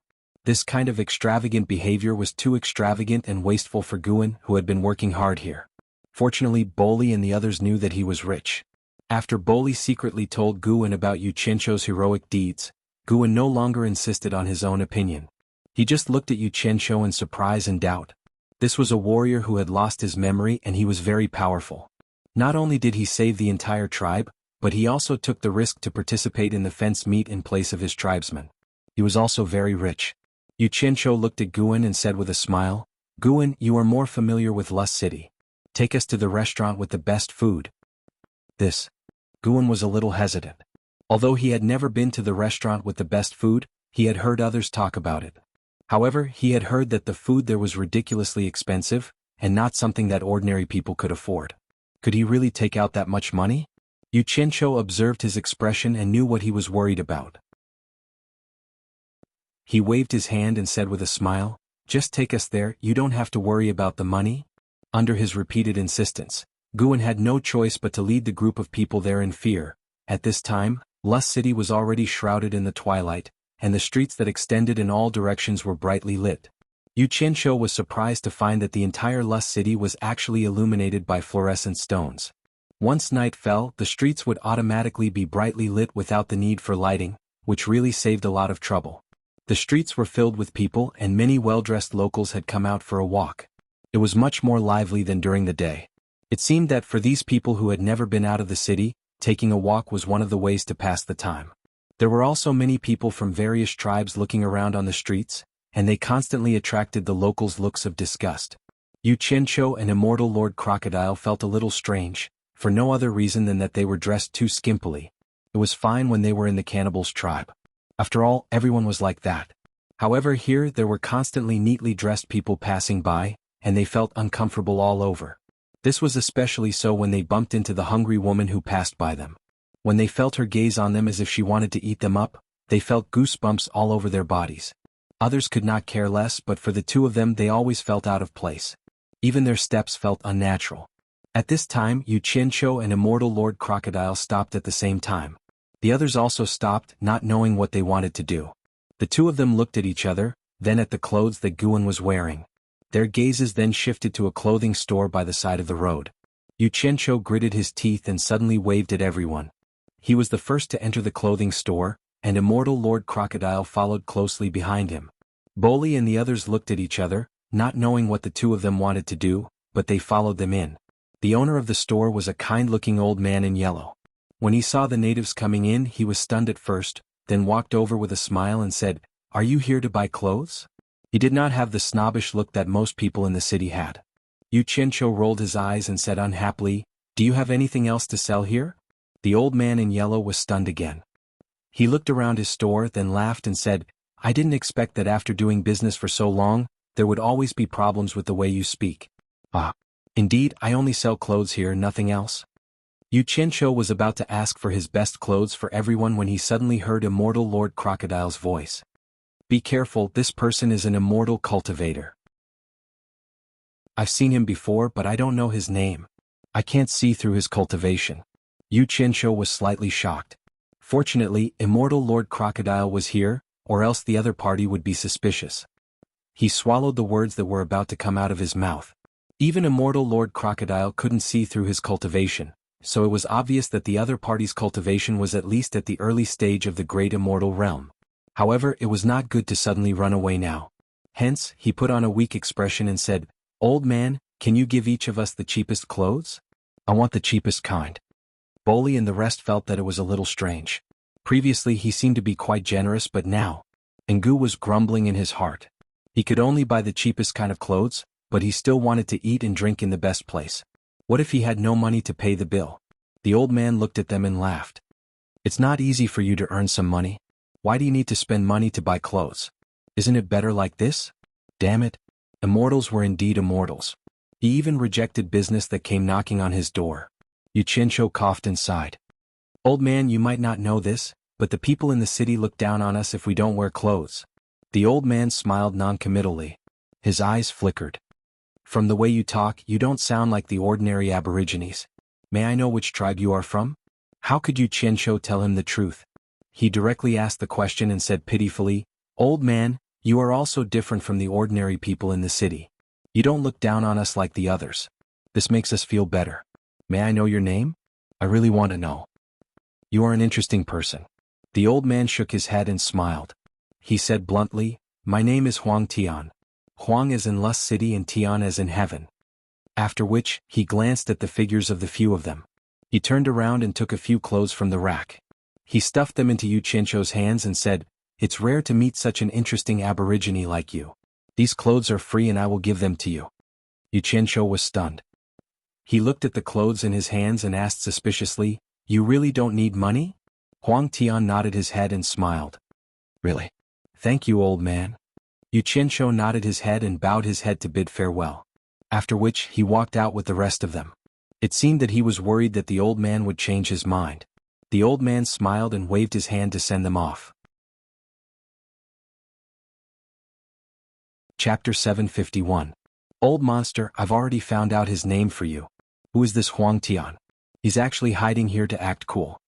As they walked on the street, Yu Qianqiu transmitted his voice and kept looking back. Immortal Lord Crocodile replied disapprovingly, "I've never heard of this person. Maybe he was a nobody in the celestial world back then. I only met him by chance. Otherwise, if he was really a famous person in the celestial world, there's no way I wouldn't know who he is." Yu Qianqiu thought about it and agreed. They passed by an alley and pulled everyone inside to change clothes. When they came out again, they all looked like humans except for their hairstyles. It was the first time Bolly and the others had worn such clothes, and they felt a little uncomfortable, pulling and tugging at their clothes from time to time. As for Yu Qianqiu and Immortal Lord Crocodile, they felt much better with clothes to cover their bodies. A luxuriously decorated and brightly lit ancient building stood on the side of the street. It was obviously of a higher grade than the surrounding buildings. This building was called Heavenly Fragrance Restaurant, and the fluorescent stone signboard said that it was the destination of this trip. After Guan led everyone to the opposite side of Heavenly Fragrance Restaurant, he stopped and looked at Yu Qianqiu with anxiety written all over his face. Obviously, he doubted Yu Qianqiu's financial ability. Before entering Heavenly Fragrance Restaurant, the tempting aroma of food assaulted their nostrils. Yu Qianqiu took a deep breath and rubbed his hands excitedly. Eating, drinking, and playing are the 4 joys of life, and eating ranks first. Everyone eat to your heart's content today. With a wave of his hand, he looked like a Japanese soldier sweeping through a village. Immortal Lord Crocodile immediately laughed coldly and dampened his mood. Are you sure you want to eat here? Why not? Yu Qianqiu replied subconsciously. But when he saw the sneer on Immortal Lord Crocodile's face, he immediately understood the meaning behind his words. The lesson from the boutique was still fresh in his mind, and Heavenly Fragrance Restaurant was even more crowded. Don't think that people wouldn't know you're a native just because you changed your clothes, with a super cool hairstyle on your head. With the 7 natives spending here, it would be hard for them not to attract attention. The fragrance that wafted out from the Heavenly Fragrance Restaurant was obviously delicious. However, it was not convenient for him to go in and have a good meal. This was one of the greatest regrets of his life. Yu Qianqiu scratched his head and the word, waste, was written all over his face. After smelling the fragrance, Boli and the others swallowed their saliva unabashedly. Guan, on the other hand, said weakly, why don't we just forget it? I can still fill my stomach if I go to a cheaper place. He was still thinking about Yu Qianqiu, thinking that Yu Qianqiu did not have enough money. Little did he know that money was not a problem but a problem of courage. Immortal Lord Crocodile squinted at Yu Qianqiu, his face full of mockery. Suddenly his expression froze. He saw Yu Qianqiu's eyes shining, so he followed his gaze and saw that Yu Qianqiu was looking at the customers going in and out of the Heavenly Fragrance Restaurant. Immortal Lord Crocodile did not see anything and was about to ask him what he was looking at when he saw Yu Qianqiu laughing sinisterly. Wait for me here, I'll be right back. After saying that, he ran away. The few of them looked at each other, not knowing what he was up to. Just as Boli and the others were waiting until their stomachs were growling, Immortal Lord Crocodile, who was looking around, suddenly paused. Someone sent a voice transmission to him. Old monster, over here. Bring them over. Tilting his head to look, he saw Yu Qianqiu sneakily stretching his head out from the alley across the street, waving at him. He's over there, let's go over. Immortal Lord Crocodile called out to the few of them. When they saw Yu Qianqiu hiding in the alley, they were a little confused and walked over. After entering the alley, they found Yu Qianqiu standing in the shadows with his hands behind his back, smiling lewdly at them. What are you trying to do, kid? Immortal Lord Crocodile frowned. Yu Qianqiu cackled twice and took out his hands from behind his back. They saw that he was holding a few hats. He said proudly, it's very simple. How could it be a problem for me? Everyone just put on your hats and keep your hair in. As he spoke, he handed out hats to everyone. The few of them held a hat in a daze. Boli and the others did not know why they had to wear hats. Immortal Lord Crocodile was simply impressed by Yu Qianqiu's appearance. It seemed that this guy had gone to get hats just now. They did not know if he had bought them or stolen them. The hat in his hand looked a little old from the looks of it. If you want to have a good meal at Heavenly Fragrance Restaurant, quickly put it on. As he spoke, Yu Qianqiu had already put on the hat. As he stuffed his braids, he asked Immortal Lord Crocodile, Dana, you help me see if I've stuffed it in. Why are you all in a daze? Quickly put it on. What are you waiting for? Don't you want to eat? Immortal Lord Crocodile knew the reason for wearing hats, but Guan's face was full of fear. He thought of the terrible consequences of changing his appearance and eating without paying. Boli and the others could not figure out what eating had to do with wearing hats. However, under Yu Qianqiu's coercion, they put on the hats properly. TSK. This is a good idea. We can use it more in the future. Let's go and open up a path. Let's eat to our heart's content today. I have money. Yu Qianqiu waved his hand and swaggered out of the alley like a local tyrant. Immortal Lord Crocodile looked at the swaggering Yu Qianqiu and shook his head with a wry smile. He did not know whether to laugh or cry. He was completely convinced by this fellow. It was just eating. He would not starve to death even if he did not eat. Why did he have to put in so much effort? He was really unscrupulous to achieve his goals. The Heavenly Fragrant Restaurant was beautifully decorated and luxurious. The two ushers at the door led the 7 honored guests in a single file. Although the 2 greeters felt that the 7 distinguished guests did not look like rich people, and their hats did not match their clothes, they felt that the person in front of them was very confident when he walked. They did not dare to slight him and greeted him with a smile. As soon as they entered Heavenly Fragrance Restaurant, a graceful young lady greeted them. The high-end and elegant decorations were refreshing and could indeed shock the poor. However, Yu Qianqiu did not care at all. He was here to eat, not to look at their shabby decorations. Moreover, he was really rich and had seen a lot. Naturally, he would not be shocked. However, Boli and the others were a little dazed. They were used to living in nature and had never seen such a scene. Distinguished guests, do you have a reservation? The graceful young lady beside Yu Qianqiu asked with a graceful smile. I eat according to my mood. I eat when I feel like it. I never make a reservation. Yu Qianqiu glanced upstairs and thought that he would not feel at ease eating downstairs. So he waved his hand majestically and said, Upstairs, give me the best private room and the best dishes. The smile on the young lady's face froze. She paused and squeezed out a smile again. The upstairs is full. If you do not have a reservation, I can help you look downstairs. Hearing this, Yu Qianqiu did not have any temper. This was not the place for him to be unreasonable, so he could only nod and acquiesce. The young lady quickly found an empty table in the crowded lobby for them. It was near the stairs to the 2nd floor. Although the location was not good, it was better than no place at all. Anyway, they were here for the food, so they did not care. After sitting down, the young lady asked what they wanted to order. Yu Qianqiu only said one thing, until the table was full of the best dishes. As expected of the best restaurant in Lust City, the service efficiency was very high. In a short while, the table was filled with all the dishes.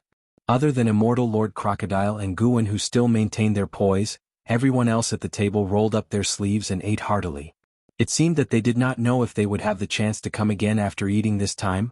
Immortal Lord Crocodile was really cultured. After all, he was once one of the 12 great immortal lords in the celestial world. But Guan was not being gentlemanly. Instead, he looked at the table full of dishes with a frown. He was thinking about the terrible consequences if he did not have money to pay the bill later. The Heavenly Fragrance Restaurant had a very deep background. Ordinary people could not afford to offend them, let alone natives like them. Boli and the others were not nervous when faced with the food. They ate with their hands because they had never used chopsticks before. Yu Qianqiu pulled a piece of steak with both hands and bit into it. As he ate, he nodded at Immortal Lord Crocodile, indicating that it was delicious. He really did not expect that there would be such superb cooking in this sealed continent. The food here was so much better than outside. He even suspected that this was a culinary skill brought over from the celestial world. Little did he know that these people in besieged city were indeed very skilled in various industries, including cooking. Moreover, this was the best Heavenly Fragrance restaurant, so the taste was naturally not bad. The reason was simple. They were all trapped here and there was not much they could do. All they could do was keep improving. All the customers in the lobby stared at the table of people eating, dumbfounded. They had never seen such a noble customer in such a high-class place like the Heavenly Fragrance restaurant. Uncle, you must help us catch him. Uncle, that person is very easy to recognize. He is a skinny and short aboriginal, different from the other aborigines in the city. Don't worry. Since he is such an obvious aboriginal, Uncle will definitely help you catch him. The 2 people who called him Uncle earlier were obviously children's voices, and the deep and loud voice behind them was obviously an adult's. The sound of a group of people walking down the stairs came from upstairs. Yu Qianqiu and the others were at the table near the stairs, so they could clearly hear the voices of the people coming down. Yu Qianqiu, who was biting into his steak, suddenly felt that the voices of the 2 children were a little familiar. He could not help but look up. He saw a burly middle-aged man in armor holding a child in each hand as he walked down the stairs. Behind him were 6 soldiers in the same armor, each with a sword at their waist. As for the 2 children, they were strange. One of their faces was swollen, and one of their eyes was so swollen that they could not open them. They only had one eye left to look downstairs. The 2 individuals' single eyes suddenly froze at the same time. Their gazes collided with Yu Qianqiu's, unable to separate. Yu Qianqiu was speechless and he cursed in his heart. He could only blame himself for being soft-hearted. If he had known earlier, he would have killed these 2 unlucky children. These 2 children were none other than the 2 bad children whom he had abducted and slapped unconscious in the alley earlier in the day. He did not expect to meet them here. Immortal Crocodile's gaze paused on the 2 children's swollen faces. He then supported his head with one hand and rubbed his temples with his fingers. He sighed in his heart. What a talent. Chapter 752. The commotion came from the stairs at the side. Bolly and the others were not blockheads, so they naturally took a look. When they saw the two pig-headed children, they felt that they were familiar, but they didn't think of the two hateful children during the day. However, Guan had stayed in the city for so many years, and his mind was more flexible. From the situation at the scene, he vaguely guessed something, and his heart was beating wildly. He recognized the person who was holding the two children and seemed to be the leader. It was Shang Huan, one of the 4 commanders of the city guards. The result was as bad as the people who knew what was going on expected. The two children almost simultaneously pointed at Yu Qianqiu, who was holding a stake, and screamed, "It's him, uncle, it's him who hit us." Shang Huan's sharp gaze suddenly stared at Yu Qianqiu. He had already noticed some clues from the skin color of these people, so he sneered and said, "What a group of sinister and cunning natives. They actually know how to disguise themselves. It's obvious that they're people with ulterior motives. Capture all of them." As soon as he gave the order, the 6 soldiers behind him immediately jumped down from the stairs and unsheathed their swords, surrounding the 7 natives in disguise. Such a situation immediately caused a commotion in the lobby of Heavenly Fragrance Restaurant. Bolly and the others were simple but not stupid. At this moment, they naturally realized that the 2 children were the 2 bad children during the day. Everyone at the table stood up. Except for Yu Qianqiu and Immortal Crocodile, everyone else had a terrified expression. Shang Huan slowly walked down from the stairs. The 2 children waved their fists beside him and shouted, "Beat them to death, beat them to death." The commotion in the lobby alerted the shopkeeper. A chubby middle-aged man quickly walked out from the back and asked in a deep voice from afar, "What's going on?" After seeing Shang Huan, he was slightly startled and frowned. "So it's Commander Shang. Could it be that our Heavenly Fragrance Restaurant didn't treat us well and provoked Commander Shang to make a move here?" From the tone of his voice, it was obvious that he was someone with a background. Shang Huan glanced at him and slowly walked to Yu Qianqiu, pulling off Yu Qianqiu's hat. The braids on his head immediately exposed Yu Qianqiu's identity as a native. Shang Huan casually threw away his hat and fiercely elbowed Yu Qianqiu's chest. Although a mere mortal commander had some skills, it was not enough to injure Yu Qianqiu. However, it was enough to make Yu Qianqiu furious, but he forced himself to hold it in. He even pretended to groan and stagger, holding the table behind him. At this time, Shang Huan turned to the fat shopkeeper and said, "Shopkeeper is worrying too much. It's not that I want to cause trouble, but I just happened to find a group of natives who committed a crime in the city during the day, and I'm about to arrest them." As he spoke, he gave his subordinates a look, and the 6 subordinates quickly pulled off the hats of Bolly and the others.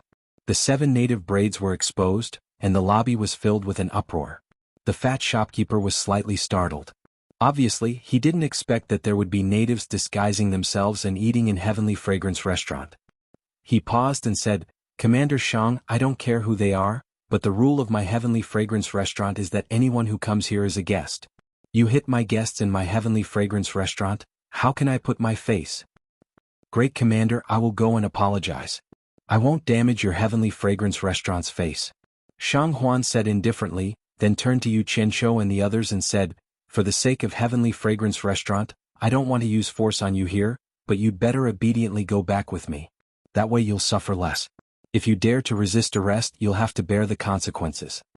Then, with a wave of his hand, the 6 armed soldiers immediately threatened them with their sabers. Yu Qianqiu and the other bandits were also quite cooperative, and they were obediently escorted out.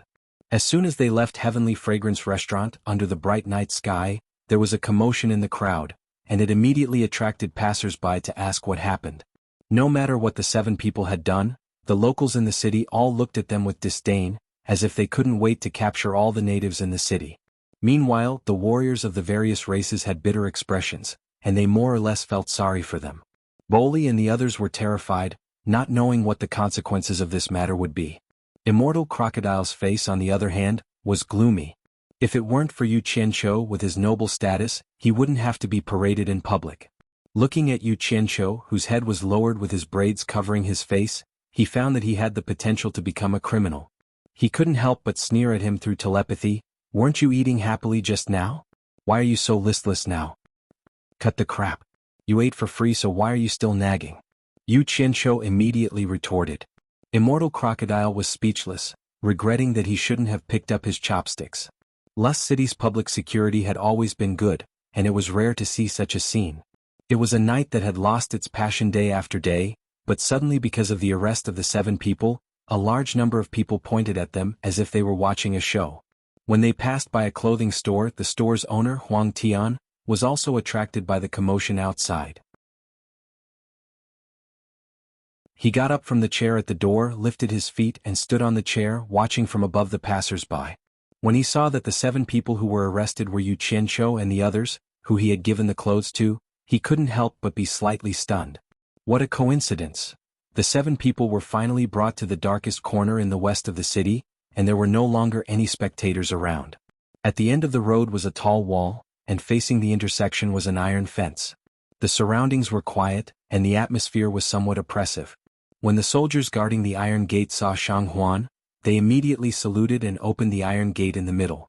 Based on his experience, Yu Qianqiu judged that this should be Lust City's prison. Just as the crowd was about to enter the high wall, a soldier galloped over on horseback from behind, stopped in front of Shang Huan and cupped his fists. "Commander Shang, the city lord has summoned you. He orders you to see him immediately." Shang Huan was slightly surprised, and after a pause he nodded solemnly. Then he waved his hand at the soldiers and said, "Take them to the prison and wait for me to come and interrogate them personally tomorrow." The group obeyed and the soldiers jumped down to invite him onto the horse. Shang Huan jumped onto the horse, turned around and galloped away. Immortal Lord Crocodile looked at Yu Qianqiu meaningfully, because just when Shang Huan turned around, he saw with his own eyes Yu Qianqiu cut his fingertip and flicked a small drop of blood onto Shang Huan's back. He didn't know what trick this guy was playing. As soon as the 7 people entered the wall, they were immediately taken to the dungeon. After passing through a dark and damp tunnel, they were all chased into a dark underground stone room. The iron gate behind them clanked, and even the dim light in the tunnel disappeared. Now they really couldn't see their own fingers in front of them. The underground stone room had a moldy smell, and they didn't know how long it had been since someone had been locked up. Bolly and the others couldn't see their surroundings clearly, and squeezed together in fear. They wanted to cry but no tears came out. They had never experienced what it was like to be in prison. "Are you satisfied now?" Immortal Lord Crocodile's voice echoed in the stone room. "Of course. Guwen's place is too small, and I was worried about not having a place to stay at night. So I can eat and sleep for free and live a good life." Yu Qianqiu chuckled. Although the stone room was dark with their cultivation, they had no problem seeing each other clearly within a short distance. His teasing laughter made Bolly and the others, who had been trembling with fear, relax a little. Bolly blankly looked around in the darkness and asked, "Yu Qianqiu, you hit? Can we still go out? Won't it implicate our people?" "Don't worry. It's okay, we'll be fine and they'll let us go." Yu Qianqiu comforted him. These words made Bolly and the others feel more at ease, but Guwen's face was bitter. He knew that it wouldn't be that simple. The stone room was empty and the ground was damp. There wasn't even a place to sit. The others didn't see it, but Immortal Lord Crocodile did. Yu Qianqiu took out a large pile of dried straw and laid it on the ground. He then lay down and said to Bolly and the others who didn't dare to move with a smile, "Bolly, don't be nervous. Just walk forward, there's a place for you to sit." Bolly and the others had also heard the sound of him tossing the straw. They walked forward slowly, and when their feet touched the straw, they slowly squatted down and tried to feel it with their hands before sitting down. Once they sat down firmly, they felt more at ease. Immortal Lord Crocodile was stunned and speechless for a while. He then walked to Yu Qianqiu and sat down beside him. He transmitted his voice suspiciously. "You brat, you still have straw with you?" He couldn't believe that someone would actually have straw in their storage bag. It was simply unimaginable. "You don't understand. This is called being prepared." Yu Qianqiu rested his head on his arms and crossed his legs, looking relaxed. In fact, these straws were casually gathered from the farmland in Utopia. "What are you trying to do, brat?" Immortal Lord Crocodile asked. He didn't think that this fellow was someone who would obediently surrender. Sure enough, Yu Qianqiu sneered and replied, "You dare to hit me? Wait and see." This was destined to be a sleepless night for the few of them. Although no one spoke, no one could fall asleep. It was late at night and it was quiet outside. Only the sound of a few people tossing and turning on the straw could be heard. Yu Qianqiu quietly got up and placed a few silver balls on the ground. Then he waved goodbye to Immortal Lord Crocodile, who was staring at him with wide eyes, and instantly disappeared. When he reappeared, Yu Qianqiu was dressed in black and his face was covered. He didn't know where he was. Under the hazy moonlight, he only knew that he was in a garden, surrounded by pavilions that were low-key and luxurious. It was obviously not the residence of an ordinary person. He guessed that this should be Commander Shang's home. The reason why he stayed up until midnight was to wait for the commander to return home to teach him a lesson. He didn't hit him for nothing. Yu Qianqiu hid in a patch of flowers and secretly poked his head out to look around. He happened to see a person walking out of a pavilion not far away. It was none other than Commander Shang. Yu Qianqiu raised his eyebrows. Without saying a word, a flying sword shot out with a whoosh. Shang Huan saw a cold light, and before he could react, his head was separated from his body. The remaining body and the flying head fell to the ground at the same time. "Who is it?" A loud shout came from the pavilion. Yu Qianqiu's vision blurred, and a figure suddenly appeared in front of him. Yu Qianqiu, who was about to slip away, was slightly shocked when he saw who it was. This person was none other than the clothing store owner, Huang Tian, who had given him clothes for free on the streets previously. Chapter 753. It's you. Huang Tian slowly raised a black cloth in his hand and sneered, "I've always felt there was something wrong with a native like you. So you're a cultivator. Damn. He can recognize me even with my face covered?" Yu Qianqiu felt the black cloth in his hand was familiar. He subconsciously touched his face and found that the black cloth covering his face was gone. He immediately sucked in a breath of cold air. The black cloth in the opponent's hand was clearly his mask. He didn't even know when the opponent took it away. If the opponent wanted to kill him just now, Yu Qianqiu immediately broke out in a cold sweat. He didn't dare to think any further. He knew his actions today were too rash. The cultivators of the celestial world had an undeserved reputation. They weren't people he could deal with. With this scare, he completely calmed down. His experience of 2 lifetimes of being fearless in the face of danger came into play at this crucial moment. He wasn't in a hurry to leave now. Since the opponent didn't kill him just now, if he was in the opponent's shoes, he would definitely want to know the assassin's background, so his life wasn't in danger for now. Also, since he had already revealed his face, if he ran away, he wouldn't be able to establish himself in Lust Soil City. Then all his efforts would be wasted. "Huang Tian, aren't you selling clothes? Why are you here?" Yu Qianqiu asked in shock. Just as he finished speaking, there were already many footsteps running over, clearly attracted by the commotion here. Huang Tian's gaze flickered as he stared at Yu Qianqiu. He suddenly shouted, "All of you back down?" His voice shook the surroundings. People immediately replied, "Yes, City Lord." The dense footsteps retreated. "City Lord?" Yu Qianqiu's pupils shrank and his gaze turned cold. "Your Lust Soil City Lord?" Although it was an unintentional question, it was no different from asking the obvious. Huang Tian glanced at Shang Huan's corpse on the ground and let go of the black cloth in his hand. He said expressionlessly, "You're not a tribe native, nor a celestial cultivator, but a human cultivator. Just who are you?" Yu Qianqiu immediately gave him a thumbs up. "City Lord Huang has good eyesight." "That's right, I'm a human cultivator." Huang Tian narrowed his eyes and said in a deep voice, "Human cultivators? There is no place for cultivators in the mortal world on this continent. So, you came in from the outside world when the Heaven and Earth Grand Formation was opened?" "Yes and no." Yu Qianqiu gave an ambiguous answer. Huang Tian's eyes suddenly narrowed and he said in a low voice, "A mere cultivator of the mortal world has quite the guts to actually barge into the city governor's estate to kill someone. Could it be that you're not afraid of death? This is the city lord's mansion?"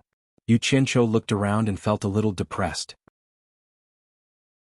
He had purposely waited until late at night because he wanted to wait for Shang Huan to return home so that he could make his move. He didn't expect Shang Huan to stay until now. His judgment was wrong. "If I knew this was the city lord's mansion, I wouldn't have come." Yu Qianqiu shook his head and smiled bitterly. Huang Tian snorted coldly and didn't ask why he killed Shang Huan. He waved his sleeve and the ground under his feet surged like waves. A few huge mud palms suddenly stretched out of the ground and hugged Shang Huan's body, swallowing it into the ground. Then, the ground returned to normal, and not even a trace of blood could be seen. What kind of spell was this? Yu Qianqiu was stunned. Huang Tian turned to leave and as he walked he said, "Follow me, don't think about escaping, or else you'll end up like Shang Huan's body." Yu Qianqiu consciously nodded and followed Huang Tian. When he passed by the place where Shang Huan was buried, it still felt a little surreal. He couldn't help but step on the ground to make sure it was solid. Huang Tian, who was walking in front, couldn't help but twitch. It seemed that this kid really wasn't afraid. Walking to a remote part of the garden, Yu Qianzhou, who was following behind, suddenly found that the ground in front of him was empty, and there was suddenly a big black hole. Huang Tian walked in neither too fast nor too slow. Yu Qianzhou was stunned again as he stood at the entrance of the cave. He saw that the soil in the cave was constantly retracting as the yellow sky moved forward, forming a 3-meter-wide cave. The depth of the cave continued to extend underground. This scene was simply too magical. Huang Tian seemed to be the ruler of the earth. Wherever he went, the earth had to make way. Just as Yu Qianzhou was in a daze, he suddenly realized that his center of gravity was a little unstable. The ground beneath his feet seemed to be moving, and he was shocked when he looked around. It was as if he was standing on the conveyor belt of an elevator, bringing him deep underground. The soil behind him suddenly closed, and the starry sky suddenly disappeared. He had been buried alive in the soil. Huang Tian, what are you trying to do? Yu Qianzhou said warily. He could barely see Huang Tian's figure in the darkness. Don't be afraid. If I wanted to kill you, I would have done it long ago. There's no need to go through so much trouble. Don't worry, follow me. I have something to ask you, Huang Tian said calmly as he continued going deeper. This consolation did not make Yu Qianzhou let his guard down. In just a short while, he estimated that he had already gone more than 100 meters deep. Yu Qianzhou tried to communicate with Utopia and realized that there was no obstruction. He immediately heaved a sigh of relief and said, "If you have something to ask me, why don't you ask me where I am? Why do you have to go deep underground?" I naturally have secrets to ask when I go deep underground. Huang Tian, who was advancing forward, stopped and suddenly waved his hand to scatter a large number of fluorescent stones. The surrounding terrain instantly changed, retreating with the fluorescent stones and expanding the underground space, changing into various shapes. Yu Qianzhou was already attracted by this magical spell. When he realized that the ground that was bringing him forward had stopped, his vision suddenly opened up. He saw that an underground palace had formed in just a short while. It was an earthen yellow underground palace. Under the illumination of the fluorescent stones embedded in the surroundings, the entire underground palace could be seen. There were earthen yellow stairs, various earthen yellow sculptures, and earthen yellow tables and chairs. Huang Tian was sitting behind a table in front of him. He pointed at the chair next to him and said with a faint smile, "There's no need to look anymore. Come and sit. I have something to ask you." Yu Qianzhou wasn't in a hurry to reply. He strolled around the palace, knocked on it, and touched it. He noticed that everything was lifelike as if it was made by the heavens, and he couldn't help but click his tongue in admiration. After satisfying his curiosity, he walked over with large strides and sat opposite of Huang Tian before clapping and praising. "As expected of an immortal from the immortal dimension, your methods are truly miraculous." Huang Tian smiled and said, "It's just a small trick. It's just that you haven't seen it before. It's just that I'm proficient in the earth elemental arts. There's nothing magical about it." As he spoke, he took out 2 sets of wine utensils from his storage bracelet and placed them on the table. 2 earthen yellow hands immediately stretched out from the table. If it wasn't for the difference in color, their lifelike appearance could be passed off as genuine. One of the 2 hands took out a cup and the other a pot and moved in front of Yu Qianzhou to pour wine. After filling up the wine cup was placed in front of Yu Qianzhou. The 2 earthen yellow hands disappeared into the table. The wine utensils in front of Huang Tian were the same. Chapter 754. Yu Qianzhou stared at the wine cup in front of him in a daze. Huang Tian smiled faintly, thinking that Yu Qianzhou had been intimidated by his earth control technique. Little did he know that Yu Qianzhou's little heart was trembling when he heard the words earth element. In a split second, a deep night sky star map became incomparably clear in his mind, and his heart surged in an instant. Although it's not the wine of the immortal world, it's still a fine wine of the mortal world. There's no poison in it, so try it. Huang Tian's words pulled Yu Qianzhou back from his daze. Yu Qianzhou's eyebrows moved slightly, and a trace of disdain flashed through his eyes. He picked up the wine cup without hesitation and drained it in one gulp. So what if there was poison in it? Yu Qianzhou didn't believe that it could be more poisonous than the soul-dispelling smoke. He wasn't even afraid of the soul-dispelling smoke, so why would he be afraid of a small cup of poison wine? Good wine. Yu Qianzhou smacked his lips and praised. Just as he put down the wine cup, he saw a hand reach out from the table and help him fill up the wine. Then, the hand disappeared from the table again. Yu Qianqiu resisted the urge to grab that hand and touch it. He looked around and asked curiously, "The underground palace is all earthy yellow. Is it because of the soil?" "That's right." Huang Tian stroked his beard and smiled. "When I was sent here to take care of affairs, I was tempted to build Yellow Soil City because I saw the large yellow soil plains here." Yu Qianqiu's heart stirred and he asked again, "City Lord Huang is proficient in the earth element technique, but you're interested in this place. Is there some difference between yellow soil and normal soil?" Huang Tian nodded and smiled. "It's rare to see people care about this." "That's right. For those who cultivated the earth manipulation technique, although they could control any kind of soil, for beginners, yellow soil was the easiest soil for them to learn and familiarize themselves with. For example, black soil and red soil were much weaker in terms of affinity. Also, yellow soil is more powerful for those who cultivate the earth control technique. The rarest thing is that the yellow soil here is very pure, with almost no other types of mixed soil. Coupled with the existence of such a large area, I was tempted to build a city." Yu Qianqiu had a thoughtful expression on his face. He vaguely remembered that he had read about the 5 elements in a book in his previous life. Metal, wood, water, fire, and earth each represented the 5 directions of west, east, north, south, and central, and each corresponded to the 5 colors of white, green, black, red, and yellow. He had already practiced the 3 magic arts of metal, water, and fire. It was precisely by relying on the understanding of the north, west, and south star maps that he comprehended at the same time that he simultaneously practiced these 3 magic arts. His body also produced 3 crystals of white, black, and red, which were astonishingly consistent with the records of the 5 elements in the books of his previous life.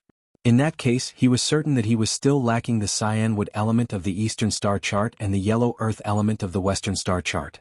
Now, coupled with what Huang Tian had said about the yellow soil being beneficial for cultivating the earth control technique, didn't that mean that the best time for him to cultivate the earth formula had arrived, in this yellow soil plain?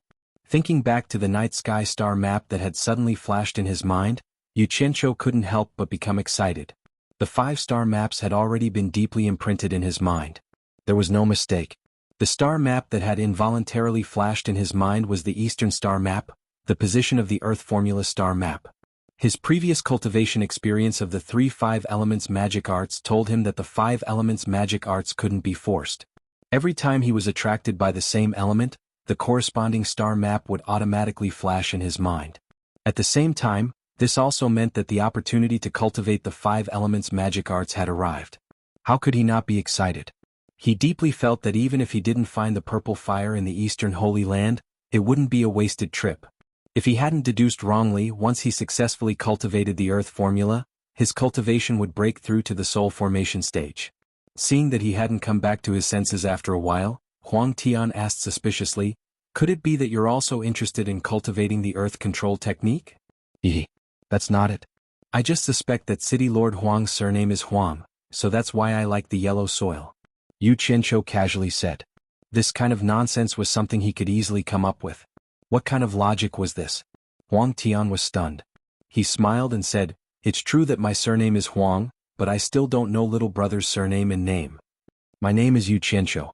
After Yu Qianqiu returned to his senses, he asked, "I wonder what secret City Lord Huang wants to ask me by bringing me underground? It can't be that you only want to ask my name, right?" Huang Tian stared at Yu Qianqiu with a smile for a while before he slowly said, "Although I don't know why I can't see through your cultivation, judging from your reaction when I attacked earlier, if I'm not wrong, your cultivation shouldn't be at the soul formation stage. Am I right?" Huang Tian smiled and looked at Yu Qianqiu for a while before he slowly said, "Although I don't know why I can't see through your cultivation, but judging from your reaction when I attacked, if I'm not wrong, your cultivation shouldn't be at the soul formation stage. Am I right?" Huang Tian nodded. "I've guarded this place for many years, so I know a little more than others. That is, if your cultivation hasn't reached the soul formation late stage, even if the East Holy Land opens, you won't be able to enter through the entrance. If you force your way in, you'll definitely be crushed into dust by the power of the heaven and earth formation. Then I believe that a human cultivator like you has another way to enter the East Holy Land. Am I right?" Hearing this, Yu Qianqiu's heart shook. He didn't expect this to be a flaw. He narrowed his eyes and said, "So what if I'm right, so what if I'm wrong? Looks like I guessed right. You do have another way to enter the East Holy Land." I didn't expect to encounter it." Huang Tian finished the wine in front of him in one gulp. He put down the wine cup and took a deep breath. It was clear that he was trying his best to calm his agitated emotions. His fingers knocked on the table firmly and said, "This is the reason why I brought you underground. The secret I want to ask is for you to tell me how to leave this East Holy Land." Yu Qianzhou looked around and said with a cold smile, "If I don't tell you, are you going to imprison me here?" "You can understand it that way," Huang Tian said indifferently, "but this isn't the most important reason. I'm afraid that the walls have ears outside. How can such an important secret fall into the ears of others? Could it be that you want to keep this secret to yourself?"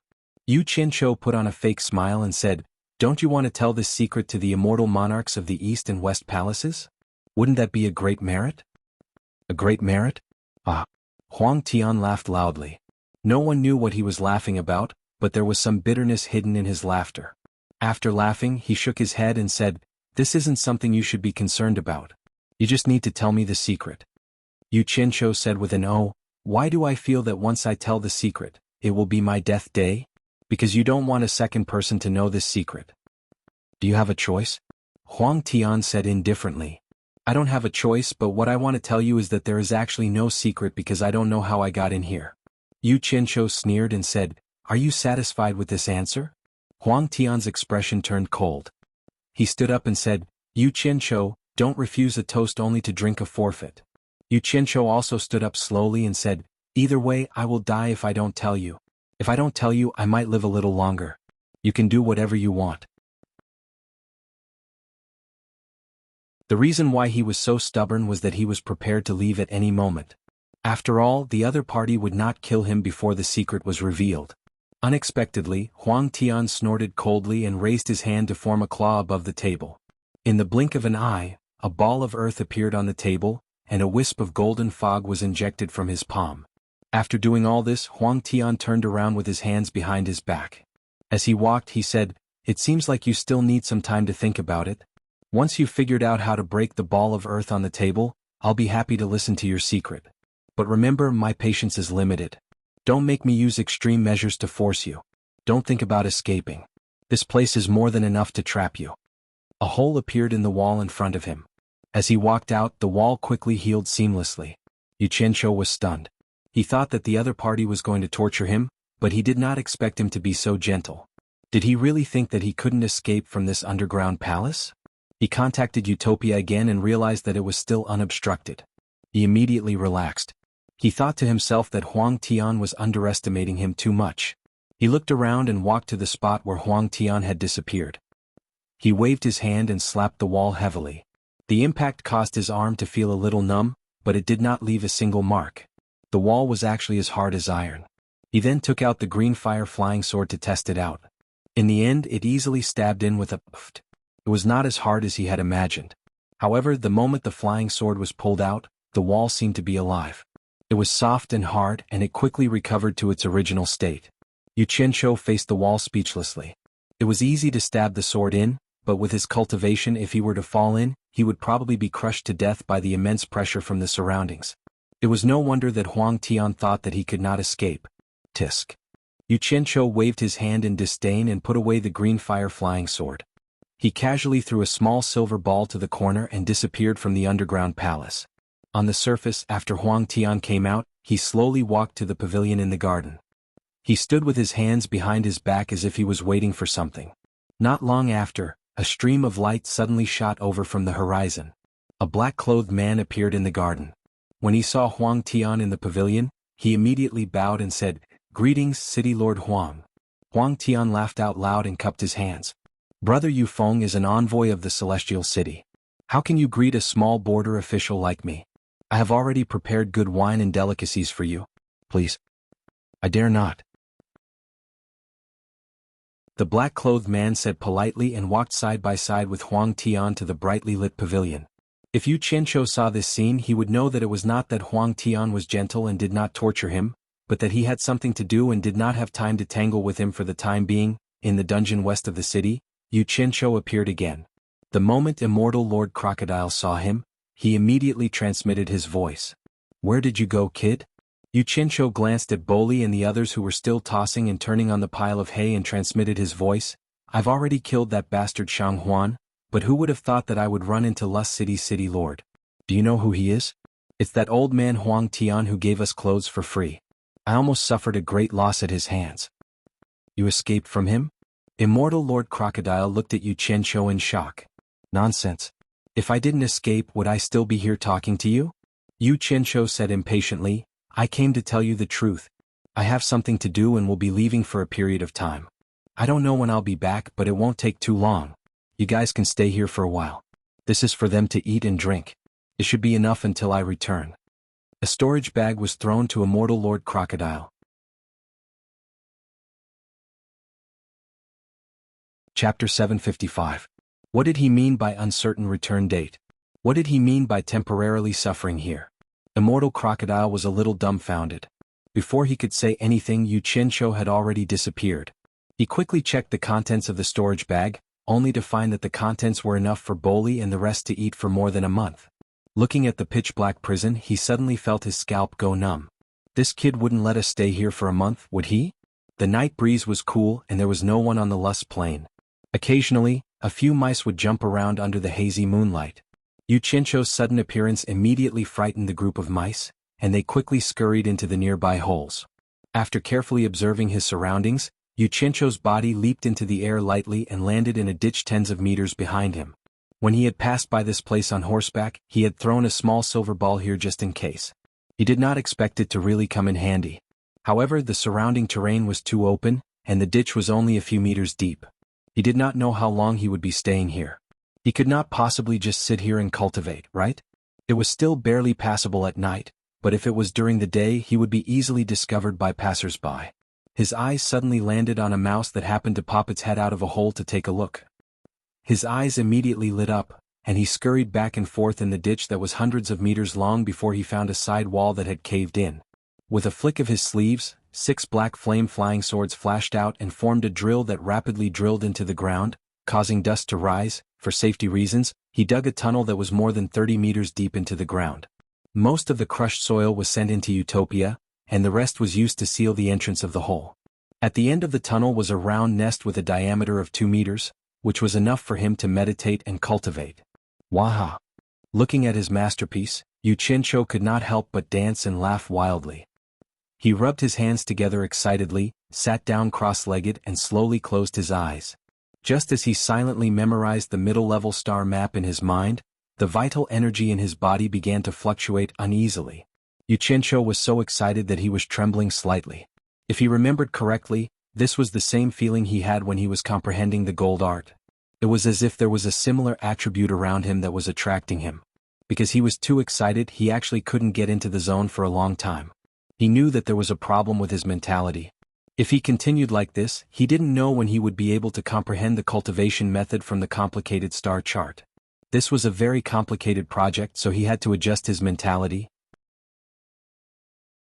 He immediately steadied his breathing and cleared away the excitement in his mind bit by bit. After a long time, the distracting thoughts in his mind were gradually discarded, and his mind entered a state of selflessness. The expression on his face relaxed and he became expressionless. In his closed eyes, there was only the pitch-black night sky full of twinkling stars, as if they were guiding him to find the secrets hidden within the endless stars. Amidst the tranquility and emptiness of his thoughts, the middle-ranked star map that he had memorized by heart began to flip through the pages every night. In the vast starry sky, there were fixed constellations in the sky every night, as well as stars that were constantly changing positions. In the instant that the star map alternated every night, his entire body entered a wonderful state. It was as if there was nothing in the world and there was nothing in his heart. There was only himself, the sun, the moon, and the stars, and he was swimming in the sea of stars. The trajectories of the stars' changes gradually became clear in his mind, and his brain quickly calculated the changes of every star on the middle-level star map. With such complicated changes of the stars, if he didn't enter a state of selflessness and abandon all distracting thoughts, how could he experience the changes of every star? His mind was dead silent. When the star map overlapped each other every night, the trajectories of the stars' changes gradually became traceable. Those fixed stars in the starry sky transformed into bones, flesh, and meridians in his mind. Those moving and changing stars gradually formed the trajectories of his true essence. With the traceable trajectories, it was like spinning silk from a cocoon, and all the problems were easily solved. The calculations in Yu Qianzhou's mind became smoother and faster. The traceable trajectories of the star map expanded little by little, becoming clearer and clearer, and gradually becoming more complete. When he had completely mastered it, the trajectories of the stars in his mind were all connected together, like a constellation that was connected by strokes. After the other insignificant stars suddenly flashed, they seemed to have completed their mission with a faint smile and retired into the vast night sky. In the universe, only the summarized trajectories were circulating. In the cave, Yu Qianzhou sat cross-legged with his back against Mother Earth, as if he was eternally sitting cross-legged. His mind was completely integrated into the universe's vault of heaven, and he was neither happy nor sad. The true essence in his body had already begun to imitate the perfect trajectory of his martial arts. In the instant that he completed one circulation, all the pores on his body opened up. Only in this pitch-black cave could one see that his entire body was emitting an earthy yellow light. In the instant that the light could be seen, it shot into the surrounding soil layer and disappeared. It was also at this moment that the earth seemed to be summoned. In the deathly still cave, a dense life force gradually appeared, as thin and hazy as fog. This was a mist formed by the gathering of yellow fairies that were difficult to see with the naked eye. They were indistinct and unfathomable, singing joyous songs and jumping about. Fairies that had not appeared for billions of years. Since ancient times, we have been sleeping in the embrace of Mother Earth. If not for the boundless universe's summons, we would have always existed with Mother Earth. Everything on the earth, because of our support, is able to grow and multiply endlessly. Even if the heavens and earth collapse and the stars no longer exist, we can still turn into tiny specks of dust and wander in the vast universe, never to be born or destroyed. As long as there is a place where we exist, there will always be a day when a new celestial body is born. We represent eternity. The hazy mist that was summoned from the cave became thicker and thicker, but it still lingered around Yu Qianzhou's body and refused to approach. It seemed that there were still doubts about this monster Yu Qianzhou. Could it be that he was really representing the universe to summon us? They were deeply doubtful. When a wisp of mist tried to approach Yu Qianzhou, it was quickly absorbed into Yu Qianzhou's body, and there was no abnormal reaction. This proved to the other fairies that it was indeed Yu Qianzhou who was summoning them. Yu Qianzhou was like Mother Earth and could completely rely on them. All the doubts in the cave were gone. In an instant, the mist in the cave rushed madly towards Yu Qianzhou. It drilled into every pore of his body, looking for the home that belonged to it after it woke up. Once it was chosen, it would continue to advance without any regrets, and accompany him for life. When a surging yellow stream began to appear in his meridians, a knowing smile appeared on Yu Qianzhou's face. He knew that he had succeeded. He had successfully cultivated the earth formula of the 5 elements magic arts. After confirming that there was no mistake in his understanding of the earth formula, Yu Qianzhou quickly increased the speed of the magic arts, striving to reach the level of proficiency as soon as possible. The speed of the magic arts became faster and more proficient. The majestic yellow stream finally converged into a river in his meridians, and converged towards Yu Qianzhou's central dantian. In the instant that the yellow stream rushed into his dantian, the body of the little boy who had been sitting cross-legged and cultivating by himself, suddenly blossomed with a dazzling golden light, and disappeared in a flash. The little boy suddenly opened his black and white eyes, which were full of spiritual energy, revealing a look of pleasant surprise. The red, black, and white crystals that were circling around his body also suddenly increased the speed of their circulation. It seemed that they were also very excited. The yellow stream gradually filled his entire dantian. The little boy suddenly opened his mouth and using both his mouth and nose, he sucked in big mouthfuls of the yellow fog into his stomach. He kept sucking until his stomach was slightly bloated. Only then did he burp, choking out a few wisps of yellow smoke, and stop absorbing the yellow fog.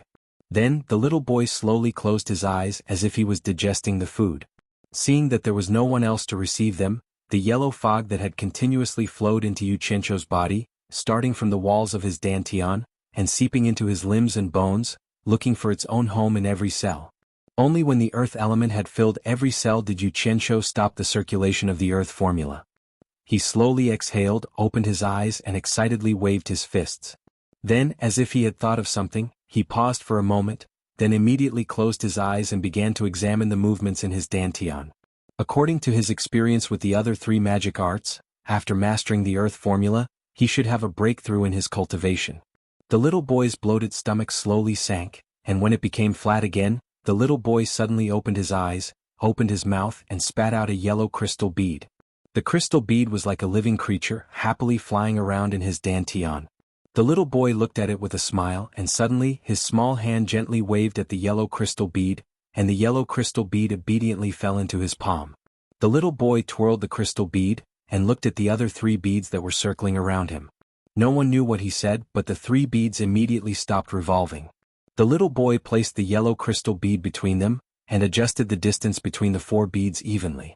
After he chuckled, the red, black, white and yellow crystal beads began to revolve at a uniform speed. The little boy slowly closed his eyes, and his chest suddenly expanded as he sucked in a mouthful of true essence from his dantian. The speed at which the 4 crystal beads revolved increased, once again turning the true essence in his dantian into a tornado. The resulting strong suction force was like the eye of a tornado, sucking all the true essence in Yuchencho's body back into his dantian. This feeling of true essence flowing in reverse caused cold sweat to appear on Yuchencho's forehead. However, he was in pain and happy at the same time, for he knew what this meant. He was no longer the newbie he was when he first started cultivating the 5 elemental secret arts. He knew what he needed the most right now: spiritual energy, a large amount of spiritual energy. What the current Yuchencho lacked the least was spirit stones. In a flurry he took out 2 big handfuls of glowing black divine-grade spirit stones. Cold sweat dripped down his forehead as his face contorted into a grimace. Both of his hands gripped the divine-grade spirit stones, madly absorbing the majestic spiritual energy contained within. There was nothing he could do about it. The nascent soul in his dantian was sucking his true essence, and he could only absorb the spiritual energy from the spirit stones to replenish his meridians. Otherwise he would die from the pain.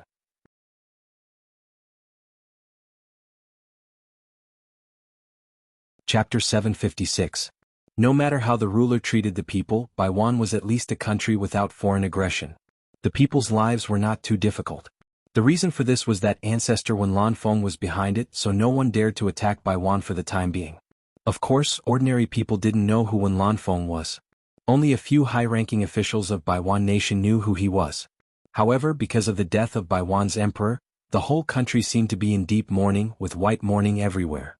Although the emperor had passed away, the country still needed a successor. Thus, Crown Prince Wen Hao naturally inherited the throne and became the new emperor of Baiwan.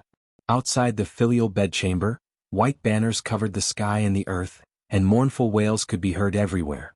The coffin of the late emperor was in the center of the palace. The new emperor Wen Hao and his mother knelt on 3 soft cushions below. The last one was empty and no one knew who it was for. Behind him was a group of the late emperor's concubines, each of them wearing mourning clothes and weeping. Whether or not they really missed the late emperor, their grief was real. With the late emperor gone, they who often competed with the empress for favor, might not have a good life in the future. The day of the new emperor's reckoning was not far away. The eyes of the former empress, now the empress dowager, were red and swollen. She glanced at the empty cushion to the left of the emperor from time to time, unable to hide the anger in her expression. In addition, she had knelt for so long that she was about to fall. Emperor Wen Hao reacted quickly and supported her. He asked anxiously, "Mother, are you tired?" The eunuch of the Department of Rites did not dare to be negligent and hurried over to help. "The Empress Dowager is not feeling well. Your servant will help her to rest for a while." The Empress Dowager stubbornly pushed the 2 away and stared at the empty cushion on the left. She said angrily, "Where is Qing'er? On this mourning day for her father, does she still not change her playful nature?" The emperor immediately gave the eunuch a look. The eunuch understood that the new emperor was protecting his sister and did not want the Empress Dowager to hurt her health. He said with a sorrowful face, "Due to the death of the late emperor, the princess is too sad and hurt her body. It is inconvenient for her to kneel for a long time, so she is staying in the Green Scent Palace, to observe mourning. She is not as playful as you think." When the Empress Dowager heard this, the anger on her face gradually disappeared and was replaced by a trace of worry. The emperor immediately said to the eunuch of the Department of Rites, "Go and see how the princess is. Don't let anything happen to her." "Yes." The eunuch hurriedly retreated in fear and trepidation. Inside Wenqing Palace, the guards and palace maids all performed their duties with white filial piety. In the princess's bedroom, white mourning clothes were thrown on the ground, as well as women's undergarments. Panting and moaning could be heard coming from the brocade mattress on the side. A man and a woman were naked together. The man was carrying two smooth legs and was violently pounding them as if he was madly venting. The sound of slapping echoed in the entire dormitory. After the deed, the man heaved a sigh of relief and slowly fell to the side. A head of silky black hair slid to the side of the pillow, revealing its true appearance. It was none other than Yan Zhuixing. The woman whose face was flushed red after her orgasm was the princess of Baiwan Nation. Wen Qing, whose cheeks were still flushed, suddenly burst into tears. She threw herself onto Yan Zhuixing's body and punched his chest forcefully with her delicate fists. Yan Zhuixing's eyes were indifferent as he allowed her to hit him with all her might. Her waving fists gradually lost strength. Wen Qing buried her head in Yan Zhuixing's chest and wailed at the top of her lungs, "You're not human, you're not human. I'm a bad woman, I'm an unfilial daughter, how could I do this to you at a time like this?" During the pleasure in bed, she felt extremely comfortable because of the orgasm, but after waking up from it, she blamed herself deeply and felt extremely conflicted. Outside Wenqing Palace, the eunuch of the Department of Rites had just arrived when he faintly heard Wenqing's heart-wrenching cries. He couldn't help but sigh in relief. He thought to himself, this is indeed the deep love between father and daughter. No wonder she was the most beloved daughter of the late emperor. This is a cry that comes from the bottom of her heart. Just as he was about to step through the gates of Wenqing Palace, the guard at the gates suddenly waved his arm to stop him. The eunuch of the Department of Rites was startled and immediately shouted, "I'm here on the orders of the new emperor to visit the princess. Back off." He thought he could scare him off, but the other side said expressionlessly, "The princess is too sad and doesn't want to see anyone. Eunuch, please go back." "How dare you? You dare to disobey the emperor's orders." The eunuch of the Department of Rites was furious. He had the emperor's orders, but someone dared to stop him. However, the other party was truly bold. With a clang, a long knife was unsheathed and a cold light flashed in front of the gates. The guard said in a low voice, "The princess has orders.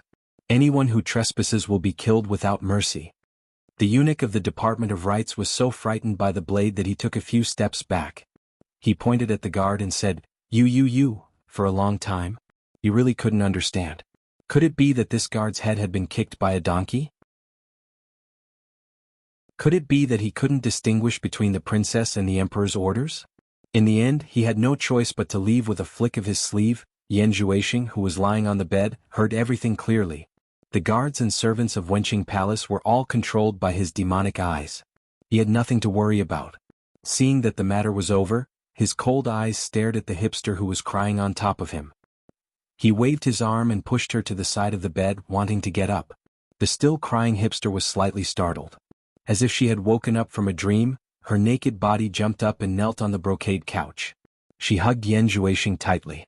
Yan Zhuixing turned around indifferently and said, "Didn't you say that I'm not a human? Why are you still hugging me?" The hipster paused. Then with red eyes she shook her head desperately and said, "I was wrong. I won't scold you anymore." "Where are you going?" "Where I go has nothing to do with you. Let go." Yan Zhuixing said indifferently. "I won't let go." The hipster hugged him even tighter. Back then, when she disguised herself as a man and met Yan Zhuixing, she was deeply attracted by his speech and elegant demeanor. He was many times better than the nobles around her. However, after they parted in a hurry, she didn't see him again. After that, she searched the entire Lan city but didn't find any news about Yan Zhuixing. His accidental appearance opened her heart, but he disappeared without a trace, leaving her with endless melancholy. After that, because she had reached the age of marriage, the emperor had been looking for a husband for her. She used Yan Zhuixing as the standard and eliminated batch after batch of people that she didn't like. However, at the moment when her father passed away, when she was heartbroken, Yan Zhuixing magically appeared by her side again. This made her believe that her father knew from the underworld and fulfilled her long-cherished wish. However, this time, Yan Zhuixing seemed to be a different person. After spending a short time together, he forced her to be his woman. He didn't show any pity in bed. It seemed that he had something unhappy in his heart and was venting it on her. He didn't care if she was dead or alive.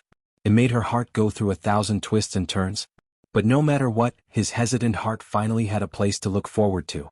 Even if she resented him or hated him, she had given her body to him. She was determined to be his woman for the rest of her life. But now, seeing him like this, it seemed that he was going to leave her again.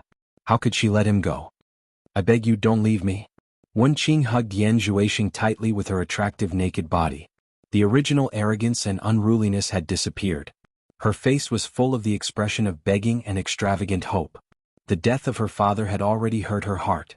At this time, her heart was as fragile as a window paper. If Yan Juexing took her body and abandoned her, she couldn't imagine how she could live. Suddenly, Yan Juexing turned her over on the bed without warning. He dragged her white and tender thighs over, lay down suddenly and forcibly entered her body. Then he crazily sprinted again. The huge force almost made Wenqing's skeleton fall apart. The tearing pain almost made her suffocate, but she still bit her lips and forced a smile to please him. After the raging wind and rain, Yan Juexing lay quietly on one side. Wenqing next to him seemed to be dead and her body was motionless. After a long time, Yan Juexing stood quietly under the bed, and Wenqing's weak plea came from behind him, "Don't leave me." Yan Juexing slowly turned around, and Wenqing's lifeless eyes showed a pleading look. She stretched out her pale hand powerlessly, as if she was grasping a life-saving straw. She murmured and begged, "Don't leave me." Her outstretched hand suddenly fell down softly. Her eyes slowly closed and her head tilted to one side powerlessly. The helpless eyes seemed to regard him as the only dependence in this life. The sincere, powerless and absolute dependence made Yan Juexing, who had been hiding and running for his life, tremble all over. His blood was instantly ignited to boil. At this moment he suddenly understood that not everyone in this world wanted to kill him or make use of him. There was such a woman who really loved him. She was naked and very frank and needed him to rely on her without any selfish thoughts. The faint smell of blood filled the room. Yan Juexing's eyes that had turned from cold to soft suddenly shrank. His gaze fell on her lower body, and the dark red blood was soaking the bed. Yan Juexing's cold expression suddenly became terrified. He who was used to seeing blood, couldn't help but tremble. He shouted helplessly, "Wenqing?" After that, he seemed to realize that he had to save Wenqing. He took out the elixir from the storage bag on the ground and flashed to the bed. He quickly pointed at Wenqing's acupoints to stop the bleeding. After stopping the bleeding, he immediately helped Wenqing sit up. He put a spirit pill into her mouth and sat cross-legged behind her. He placed his palms on Wenqing's back and desperately injected demonic essence to help her recover. Looking at his anxious and somewhat crazy appearance, it was hard to believe that this person was really Yan Juexing. Wenqing, who was almost pulled away by the god of death, began to breathe again. Yan Juexing snatched her back from the hands of the god of death. At this time, Yan Juexing finally let out a sigh of relief. He gently picked up Wenqing and kicked away the blood-stained blanket. He pulled a clean blanket over Wenqing and placed her on the bed. He carefully stuffed a pillow under her head.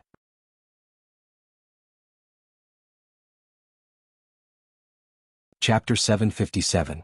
Slowly and meticulously, he put on his clothes and returned to the black-robed Yan Juexing with long hair draped over his shoulders. He slowly sat on the side of the bed and silently watched Hipster's face gradually recover its rosy color. He couldn't help but gently reach out to touch her face. Hipster seemed to sense it. Her eyelids moved slightly and she seemed to murmur in her sleep, "Don't leave me." Yan Juexing was frightened by this sound and withdrew his hand. He suddenly held his head with both hands and let out a hysterical silent cry. His expression was extremely painful. He didn't know what happened to him just now. Why did he desperately vent his unhappiness on a mortal woman and almost kill her? When Hipster's breathing completely stabilized, Yan Juexing sat on the side in a daze. His expression was dark and gloomy. No one knew what he was thinking. He stared at Hipster's sleeping face and murmured, "Hipster, I hope there will not be a day when you hate me." Suddenly, footsteps came from outside Wenqing Palace. Yan Juexing suddenly looked up and his face returned to indifference. Surrounded by a group of people, the new emperor, Wen Hao, came to Wenqing Palace under the guidance of the eunuch of the Department of Rites. There was no other reason. After hearing the eunuch's quiet report, his sister hid in Wenqing Palace and cried her heart out, but the guards didn't let him in to check. Wen Hao, who was deeply in love with his sister, found an excuse to get away from the Empress Dowager and hurried to see her, afraid that his sister would really cry and hurt her health. This time the guards at the door didn't stop them. They held their sabers at their waist and half knelt to let Wen Hao and the others into Wenqing Palace. The maids in the palace all knelt down. Wen Hao walked out of the room and suddenly turned back to shout at the people behind him, "Wait outside." However, the nascent soul cultivator Wen Bai, who was his personal bodyguard, still followed him to the door. It wasn't that the Wen family couldn't spare experts to protect the emperor, but because of Wen Lanfeng's reputation, No cultivator dared to break into the Baiwan Kingdom's palace to cause trouble. Therefore, the experts with good cultivation hid in the Wen family's sacred land to cultivate. Royal sister. Wen Hao knocked on the door several times but there was no reply. Wen Hao hesitated for a moment, then pushed the door open and walked in. As soon as he turned into the bedroom, he saw a quilt and a woman's underwear on the ground. What made him even more shocked was that a man in a black robe with long hair was sitting in front of the bed, staring at him coldly. Wen Hao was shocked. Who are you? Why are you here? Suddenly he saw the other party's eyes glowing red, and his consciousness instantly blurred. When Wen Bai, who was guarding the door, heard the movement inside, his figure moved and immediately flashed in. The imperial bodyguard who followed him from outside also reacted quickly drawing his sword and waving it, he said, "Protect His Majesty." A group of guards pulled out their swords and rushed into the room. Who knew that just as they rushed to the door, they saw Emperor Wen Hao striding out and shouting in a deep voice, "Impudent! Princess Wenqing is not feeling well. Without Zhen's summon, no one is allowed to disturb Princess Wenqing's rest.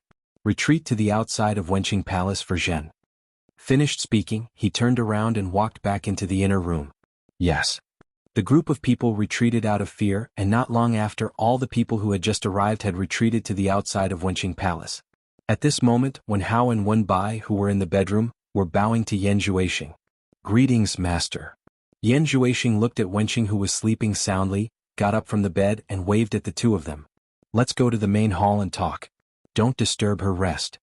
When the three of them were about to leave the bedroom, Yan Zhuixing carefully closed the bedroom door.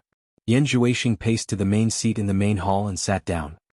He stared at the two people who were standing respectfully below him and asked, "How many cultivators are there in this palace? What are their cultivations?"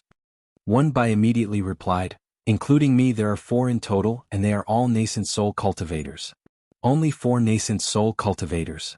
Yan Zhuixing was slightly startled, then felt that it made sense. Normal cultivators, even if they were experts at the final stage of tribulation passing, wouldn't dare to trespass into Baiwan Nation's palace, so there was no need to be on guard as if they were facing a great enemy. So he frowned and said, "Don't tell me that when the emperor passes away and the new emperor succeeds the throne, the people in the Wen family's holy land won't care?" Wen Bai replied, "That's not it. When the late emperor is buried, the ancestor of the Wen family, Wen Rui, will come on behalf of the ancestor to crown the new emperor, which means that the new emperor has been recognized by the Holy Land and is allowed to inherit the Wen family's throne." Wen Rui? Yan Zhuixing pondered and said, "Is it the early-stage soul formation cultivator Wen Rui, whose cultivation is only below Wen Lanfeng's?" "Yes, it's him," Wen Bai replied. Yan Zhuixing's eyes flickered. "I've long heard of this person's name. When he comes to crown the new emperor, find a way to bring him here to meet me. If possible, I'd like to go with him to pay my respects to Senior Wen Lanfeng. I want to thank Senior Wen Lanfeng and the Wen family disciples for taking care of me in Spirit Fang Valley." "Yes." Wen Bai bowed and accepted the order. Sitting cross-legged in a cave under the Lust Plain, Yu Qianqiu had already thrown a small pile of depleted spiritual energy stones in front of him. Both of his palms were still holding a big handful of shiny black crystals, crazily absorbing spiritual energy, not daring to stop. If he stopped, the spiritual energy in his dantian would not be able to keep up with the absorption, and his meridians would twitch in pain due to the lack of spiritual energy. Yu Qianqiu's eyes widened as he stared at the small pile of depleted spiritual energy stones in front of him. As he threw out the 2 handful of depleted spiritual energy stones, the expression on his face was uglier than crying. If he did not calculate incorrectly, he had already used more than 500 Divine Great Spirit Stones. 1 Divine Great Spirit Stone was equivalent to 100 million High-Grade Spirit Stones, so 500 Divine Great Spirit Stones was equivalent to 50 billion High-Grade Spirit Stones. "Oh my mother!" Yu Qianqiu calculated in his heart, cold sweat dripping down his forehead. 50 billion High-Grade Spirit Stones, what kind of concept is that? If he had not met a mortal crocodile, the amount of spirit stones he had swindled from Yin Baikong would not have been enough, and he would have had to use the big pile of treasures he had found in the demonic ghost domain. Even if a cultivator had just stepped into the cultivation world and cultivated all the way to the peak spirit-severing realm, he would not have needed 50 billion high-grade spirit stones. What the hell is going on with this broken cultivation technique? Why does it burn so much money? Moreover, it's still burning. Does it want people to live? If it wasn't for his good fortune, what would the consequences of cultivating the 5 elemental cultivation techniques be? Wouldn't he be whipped to death? *CK. This world is really dark. Even cultivating is forbidden to the poor. Isn't this bullying the poor? At this time his dantian was like a bottomless black hole. Even after filling it with more than 500 divine-grade spirit stones spiritual energy, it was still not full. It was still madly absorbing spiritual energy with no signs of stopping. It was too scary. At this time, even Huang Xiaolong himself was unable to check the situation inside his dantian, and could only crazily transfer spiritual energy into it.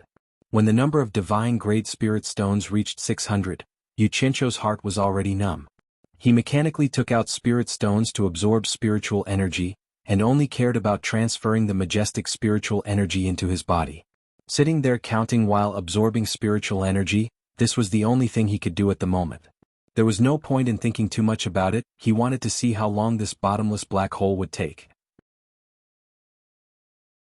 He refused to believe that this bottomless black hole could absorb all of the 100 million divine-grade spirit stones Immortal Crocodile had given him.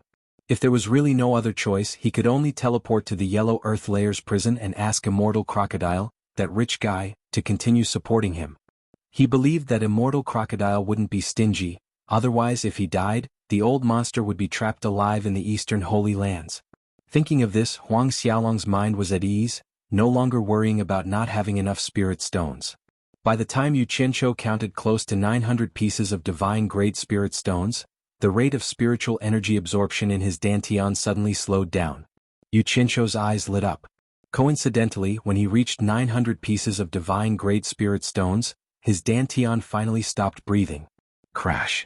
The dried-up spirit stones fell to the ground. Yu Qianzhou was speechless looking at them. It had been a long time since he could remember clearly, and he didn't take it to heart at that time.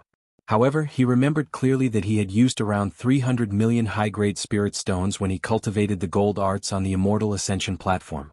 Now he actually used 90 billion high-grade spirit stones, which was equivalent to a 300-fold increase. Based on this calculation, if he had a chance to cultivate the wood arts, would his spiritual energy increase by another 300-fold? 900 times 300 was equal to 270,000 divine-grade spirit stones. Yu Qianzhou sucked in a breath of cold air as he suddenly felt that his dantian was abnormally quiet. He quickly used his spiritual sense to check his dantian. Fortunately, the movements inside his dantian were no longer as loud as when he was absorbing spiritual energy. His divine sense was able to detect the movements inside his dantian. At this time, the amount of true essence inside his dantian was as thin as mist. Although the little boy's nascent soul was still the same size, it had turned into a middle-aged man, looking exactly like Yu Qianzhou. Sitting cross-legged with his eyes closed, the 4-colored crystal bead that had stopped spinning started to spin again, pulling Yu Qianzhou's dantian along with it. The spinning speed became faster and faster, dazzling the eyes of those watching. In the end, the things inside his dantian reminded Yu Qianzhou of a picture of Saturn from his past life's textbooks. The nascent soul that looked like him was spinning into a round ball, resembling Saturn itself, and the 4 crystal beads resembled the rings of Saturn's moons. Moreover, they were multicolored rings, extremely beautiful. All of a sudden, a loud boom resounded in his dantian, akin to the Big Bang. The rings of light around the 4 crystal beads suddenly expanded, and the perfectly round nascent soul in the middle exploded into a cloud of dust, filling his dantian in an instant. The dust from the explosion rushed out of his dantian, entering every meridian in Yu Qianzhou's body. In that split second, Yu Qianzhou finally experienced what it meant to be sweet after suffering, feeling so comfortable that he let out a moan. He felt that his whole body was full of explosive energy, a kind of powerful energy that he had never experienced before, so powerful that it felt like it was going to rush out of his body. His bones and veins were stretching and contracting with a creaking sound. It was a pleasant feeling of reaching the sky in a single bound. He opened his eyes abruptly, and they flickered with a bright light. He was filled with unprecedented confidence. Yu Qianzhou took a deep breath and closed his eyes again to check the situation inside his dantian. With just one glance, he was immediately stunned. He saw that the 4-colored crystal beads were spinning at a moderate speed, and 2 nascent souls that looked like him appeared in it. They sat back to back with their eyes closed, inhaling and exhaling the aura inside his dantian to refine it. Yu Qianqiu immediately remembered what Nongzhu had told him about the 3 souls and 7 spirits. The nascent soul was the life soul of the 3 souls and 7 spirits. When another soul was born from the life soul, it would be the heavenly soul, which was the sign that one's cultivation had entered the divinization stage.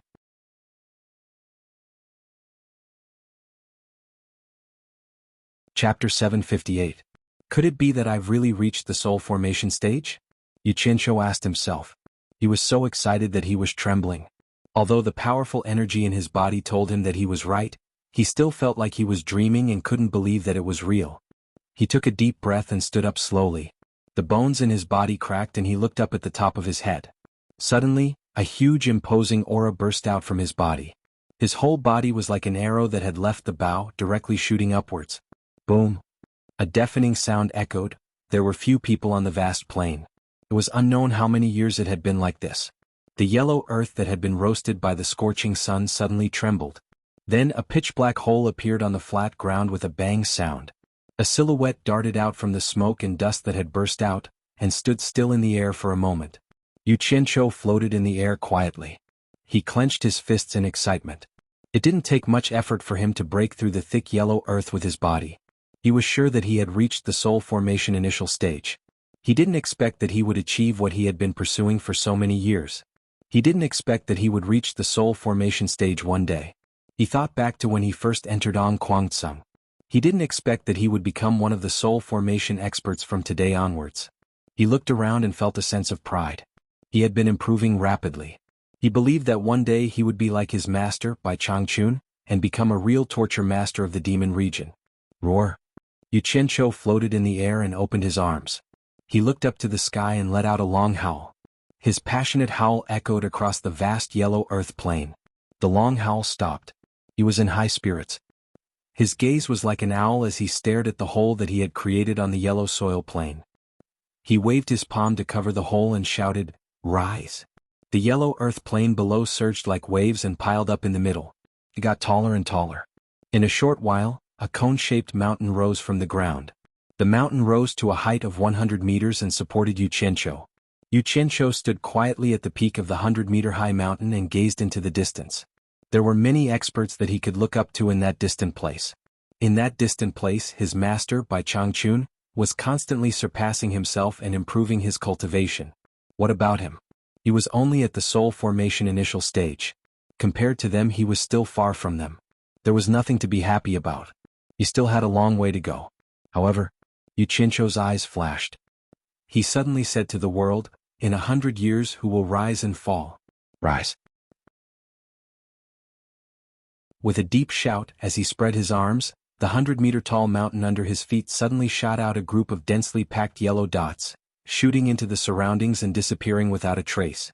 As he clapped his palms together, the yellow dots that were flying in all directions quickly flew back with a whistling sound, and all stopped around the mountain peak. Yu Qianqiu was surrounded by flying swords made of yellow soil. There were at least 10,000 of them. Myriad swords as one. Yu Qianqiu shouted in a deep voice. He pointed the sword control arc toward the sky, and the surrounding flying swords immediately swarmed. In an instant, the earthy yellow flowing light flickered in all directions, and tens of thousands of swords danced in the air with astonishing momentum. They all quickly converged in the direction he pointed. In the blink of an eye, a gigantic sword hovered in the air and spun slowly. Yu Qianqiu pointed at the vast land with the sword control spell and the gigantic sword whistled downwards. Bang! The earth trembled, and the giant sword sank into the yellow plain in an instant.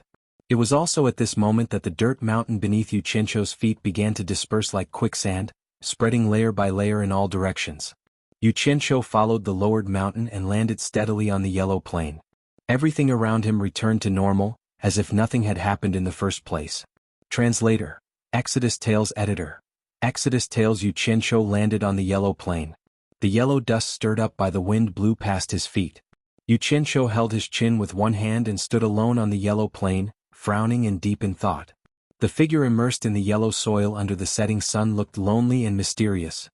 Judging from the previous 3 kinds of 5-element spells, each of them was not simple. As long as it was used properly, it could exert its magical effect.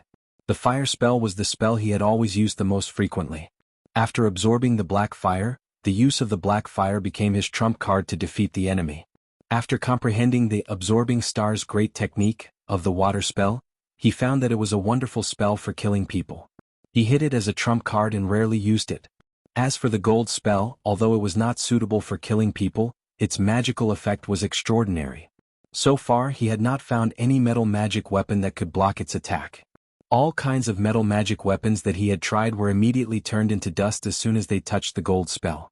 Many magic weapons that he had obtained in the cultivation world turned into floating clouds. He even had the impulse to use the gold spell to test the godly sword. However, he was afraid that the power of the gold spell would destroy the godly sword, so he refrained from experimenting with it. He could only wait for an opportunity to use other people's treasures to experiment. So far, the gold spell had not been used in actual combat. It was only used to scare people. Because he found that the gold spell was more suitable for people with high cultivation in close combat. It was not suitable for long-range attacks. In close combat, it could unexpectedly destroy the opponent's magic weapon and then kill them. If it was used with other spells, the auxiliary power would be quite amazing. Its practical significance was not weaker than any other spells. Now that his cultivation had broken through to the soul formation stage in one fell swoop, the range of his chi movement was wider. Whether it was using the flying sword, the absorbing star's great technique, or the gold spell, he could exert greater power. Especially the absorbing star's great technique. With the current cultivation of the soul formation stage, once it was used on a large scale, it was simply an unparalleled killing spell. Even he felt a little scared when he thought about it. If such a spell fell into the hands of people with bad intentions, it would be a big disaster. Of course, there were times when the absorbing star's great technique failed. It was in the battle with Yan Zhuixing in Lingfang Valley. Yu Qianqiu still couldn't understand why the absorbing star's great technique couldn't kill Yan Zhuixing. He clearly couldn't resist it. He had already been sucked dry, but he could still come back to life. It was simply incredible. Could it be because they all had the word Xing in their names? Like repels like? Bullshit. The power of these three spells had already made Yu Qianqiu confident. The only thing he didn't know was how to properly use the earth spell that he had just successfully cultivated. If it was only used to pile up a mountain of earth and gather an earth sword, it would be too boring. Even if it was an earth-controlling technique like Huang Tian, Yu Qianqiu didn't care anymore. For the earth spell, it was just child's play. After thinking about it, Yu Qianqiu still couldn't figure out how to use it to display the power that the earth spell should have. The ability of the first three spells was clear for all to see. He didn't believe that the earth spell was so useless. If only Master Bai Changchun was here. Perhaps with his extraordinary perception he could give some pointers. Thinking back, wasn't the absorbing star's great technique taught by Bai Changchun? Otherwise, Yu Qianqiu wouldn't have thought that the water spell could be used in this way and display such power. After thinking for a long time, he still couldn't figure out anything. He realized that thinking like this wasn't a solution. He could only wait for himself to slowly understand. Looking around, he was suddenly slightly shocked. He didn't know how long he had been here. If Huang Tian found out that he wasn't in the underground palace, would he find Immortal Crocodile and the others in the dungeon to settle the score? I hope the old monster can hold on. Yu Qianqiu suddenly disappeared from the plains. In the dungeon of Lust City, as soon as Yu Qianqiu appeared, he quickly glanced around and immediately heaved a sigh of relief. No one was missing inside. Boli and the others were playing with the straw under their butts out of boredom. Immortal Crocodile was using his arms as a pillow and crossed his legs, seemingly imitating Yu Qianqiu. As soon as he saw Yu Qianqiu appear, Immortal Crocodile stood up straight and transmitted his voice. "Where did you go, kid?"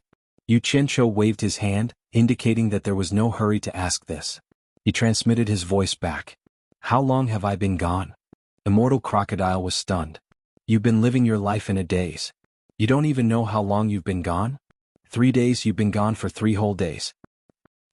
Yu Qianqiu nodded slightly, thinking that it wasn't long. He asked again, "In the 3 days I was gone, did anyone cause trouble for you? I say, kid, did you leave this place because you wanted to be alone and watch others cause trouble for us?" Immortal Crocodile sneered. "I'm sorry to disappoint you. We've been sleeping here every day and no one has even come to ask us questions." Yu Qianqiu immediately waved his hand and interrupted him. "Don't talk nonsense if you don't know. I've been busy helping you recover your cultivation, and I've almost broken my legs. Why are you still here nagging? Do you have any conscience?" As he spoke, he frowned and pondered. If Huang Tian knew that he had escaped the dungeon, he would definitely come to check this place. Now it seemed that Huang Tian didn't know that he had escaped the dungeon, so there was still room for discussion. Immortal Crocodile's expression stiffened, and then he asked excitedly, "How are you doing? There's already some progress, don't worry." Yu Qianqiu glanced at them and said in a deep voice, "It's not a good idea to stay here all the time. Nothing can be done. I'll go find Huang Tian again and ask him to let us out and give us an honorable identity." Hearing that there was some progress in recovering his cultivation, Immortal Crocodile immediately said humbly, I'm not in a hurry. You go on with your work. Is Huang Tian that easy to talk to? Don't worry about it, I'll think of a way. Wait for me, I'll leave first. Yu Qianqiu said and disappeared again. The dungeon was still the same and the things inside were still the same. Yu Qianqiu checked everywhere with his hands behind his back, guessing that Huang Tian might not have returned. His sharp gaze landed on a mud wall, and he waved his sleeves at it. The wall immediately melted like snow, and a pitch-black hole quickly appeared. It didn't seal itself like the last time. Child's play. Yu Qianqiu snorted disdainfully. He waved his sleeves and the hole quickly healed. He walked back to the table, looked at the mud ball on the table and waved his hand, turning it into dust.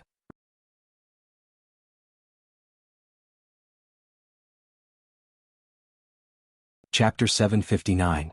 Lust City's triennial fence meet had begun. In the beginning, the so-called fence meet had indeed used wooden fences to surround the competition grounds. This was also the origin of the fence meet's name. However, with the passage of time, many cities had appeared in the originally barbaric Eastern Holy Land. The fence meet had long since lost its wooden fences, and the competition grounds were specially built. If Yu Qianqiu were to see it, he would definitely discover that the competition grounds were very similar to the ancient Roman Colosseum. Although the locals in the city usually held the natives in disdain, they were still very interested in the fence meet. That kind of bloody and barbaric scene could thoroughly arouse the passion of these city dwellers. Therefore, every time the fence meet was held, it was usually very difficult to obtain a ticket, and not everyone could enter to watch the competition. In the competition grounds, there were 20 warriors from various tribes divided into 10 groups, fiercely confronting each other. Within the 10 partition boxes, 2 of them had already finished their matches in advance. The victors waved their strong arms and roared excitedly as they left the arena, their bodies covered in blood. The losers, on the other hand, were already lying motionless on the ground, no longer breathing. As soon as the onlookers saw the blood, their passion was immediately ignited, and they cheered loudly at the victors who left the arena. No one cared whether the wounded who were dragged away were dead or alive. Next to the arena stood a tall tower, which could also be considered a landmark of Lust City. In a small room at the top of the tower, Lust City's City Lord Huang Tian and Immortal City's emissary Yu Feng were indifferently watching the fights below through the window. The cheers from below could be heard clearly from above. The first round of matches in the arena below had already ended, and the people for the next round were currently entering the arena. Huang Tian stared down below and indifferently asked, Brother Yu Feng, I heard that someone turned the Great Lord's mansion upside down and killed many people. Has the person who caused the trouble been caught? Yu Feng's expression became solemn and he said in a deep voice, That person is very likely a cultivator from the outside world, but he's very strong. Very strong? Huang Tian smiled faintly and said, Since we suspect it's a cultivator from the human world, how strong can a cultivator from the human world be? Yu Feng shook his head and muttered to himself, No one knows the exact origins of this person, but there's no need to doubt his valiant methods. Let's not talk about the trouble he caused in the Great Lord's mansion. He charged into the Immortal City twice, but no one was able to stop him. You can imagine his methods. Huang Tian's body trembled when he heard this. He turned around and cried out involuntarily, What did you say? There were as many experts in the Immortal City as there were clouds in the sky. He had barged in twice but no one could make him stay? How was this possible? Could it be that the 2 immortal monarchs were not present at that time? Yu Feng gazed into the distance through the window with a lingering fear in his eyes. He sighed and said, It's like a tiger entering a flock of sheep. The first time he barged into the Immortal City, he killed over 100 immortal cultivators. Among them there were 3 early-stage immortal emperors and the rest were mostly grand immortals. In the end it was Immortal Monarch Night Owl who managed to severely injure him, but he managed to escape. What? Immortal Monarch Night Owl didn't manage to stop him? Huang Tian cried out again. There was no doubt about the abilities of the 12 immortal monarchs in the immortal world. They were some of the top figures in the immortal world and were only second to Immortal Emperor Jin Tai. Huang Tian was suddenly pulled back to reality by the passionate cheers in the arena. He asked impatiently again, didn't he barge into the immortal city twice? Did he still dare to barge into the immortal city after being severely injured by the immortal monarch? That person is a monster. He recovered from such heavy injuries in just a few days. Yu Feng shook his head and smiled bitterly. Just when immortal monarch Night Owl was making arrangements to capture him, he actually came to us.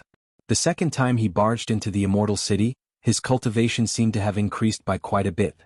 He managed to enter and exit from the encirclement of over 1,000 people and killed over 300 immortal cultivators, including 8 early-stage immortal emperors. How terrifying. Huang Tian was dumbfounded by these words and asked tongue-tied, kill so many people. Did immortal monarch let him go? He had actually guessed it in his heart. With immortal monarch Night Owl's vengeful personality, how could he allow that person to escape again? Perhaps even immortal monarch Night Owl couldn't stop him. It's not that he was let go, but that he couldn't. Yu Feng revealed a frightened expression as he recalled, towards the end, no one dared to make a move against him anymore. Wherever he went, the people there would all flee. In the end, immortal monarch Night Owl had a one-on-one duel with him. What was the result?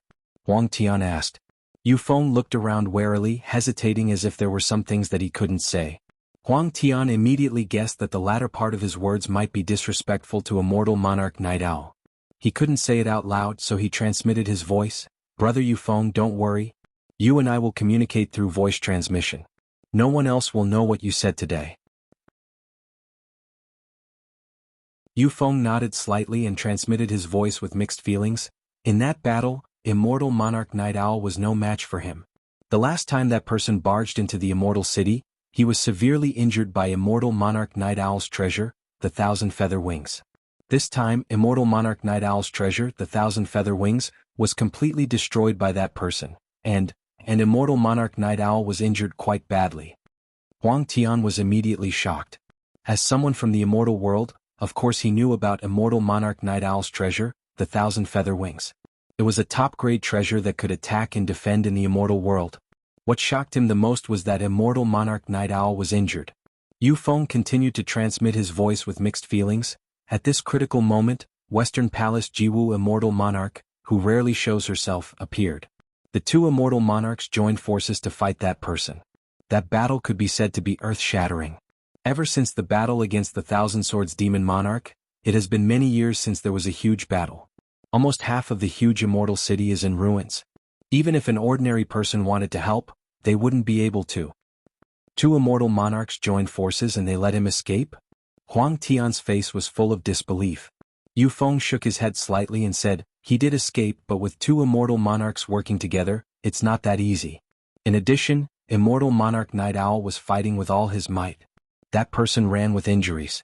Otherwise, with that person's ruthlessness, he wouldn't have retreated unless he had no other choice.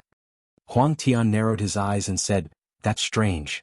Since he was no match for two immortal monarchs working together, why didn't they chase him? The entire continent is like a cage and he was seriously injured, where could he run to? Immortal monarch Night Owl doesn't seem like someone who nurtures a tiger.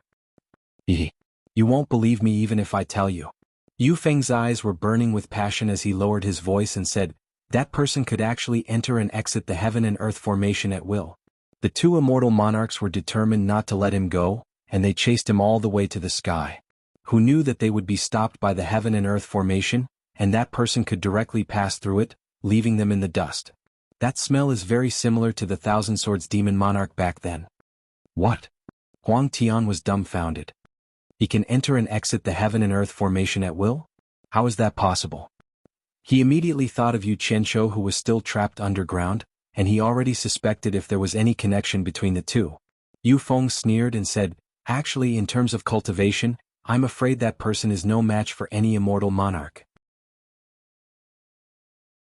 However, not only is his cultivation high, but he also seems to be able to borrow the power of heaven and earth. After he escaped from the heaven and earth great array, everyone understood that since the heaven and earth great array couldn't restrain him, he could fight to his heart's content and didn't have to worry about the array taking away half of his immortal essence. Think about it, immortal monarch Night Owl consumes 20% of his celestial core power to unleash 10% of his power, but he can unleash 100% of his power with 100% of his power. How can immortal monarch Night Owl not be at a disadvantage when they fight?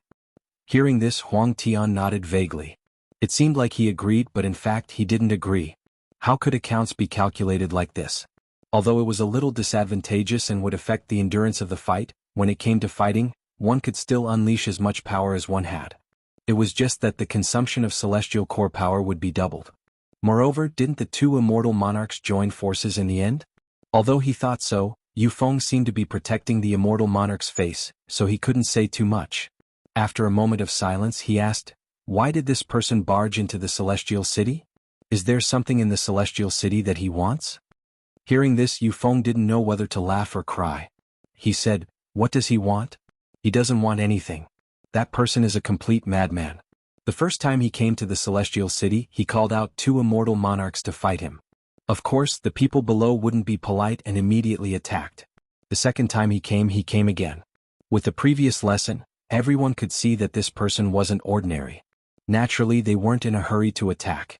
Because they couldn't keep fighting with him for no reason. They had to know the reason for the fight. So this time, someone asked him why he came to challenge the immortal monarchs and what his intentions were. Guess what his answer was? Huang Tian was stunned and asked, "How did he answer?" That madman said, he came to fight, to lose until he met an opponent that he couldn't surpass and died in battle. This was his lifelong wish and he had no other wish. Yu Feng didn't know whether to laugh or cry. He said, "Do you think this person is a madman?" After so long he didn't have any intentions. He just came to the celestial city to fight the immortal monarchs. Say, everyone has been idle for so many years. Don't those people who were beaten to death for no reason feel wronged? Huang Tian was speechless. For someone like this who was purely seeking death for the sake of fighting, it wasn't wrong to say that he was a madman. Huang Tian was stunned and asked weakly, "This time he escaped again. Will he come a third time?" "Come."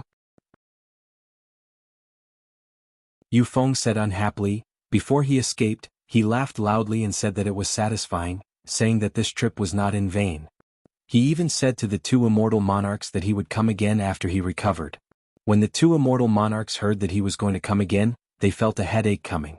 For a madman like this who became stronger and stronger the more he fought, who was not afraid of fighting, who could bear to fight with him. Immortal monarch Night Owl has already gone to the underground world to contact the two netherworld generals.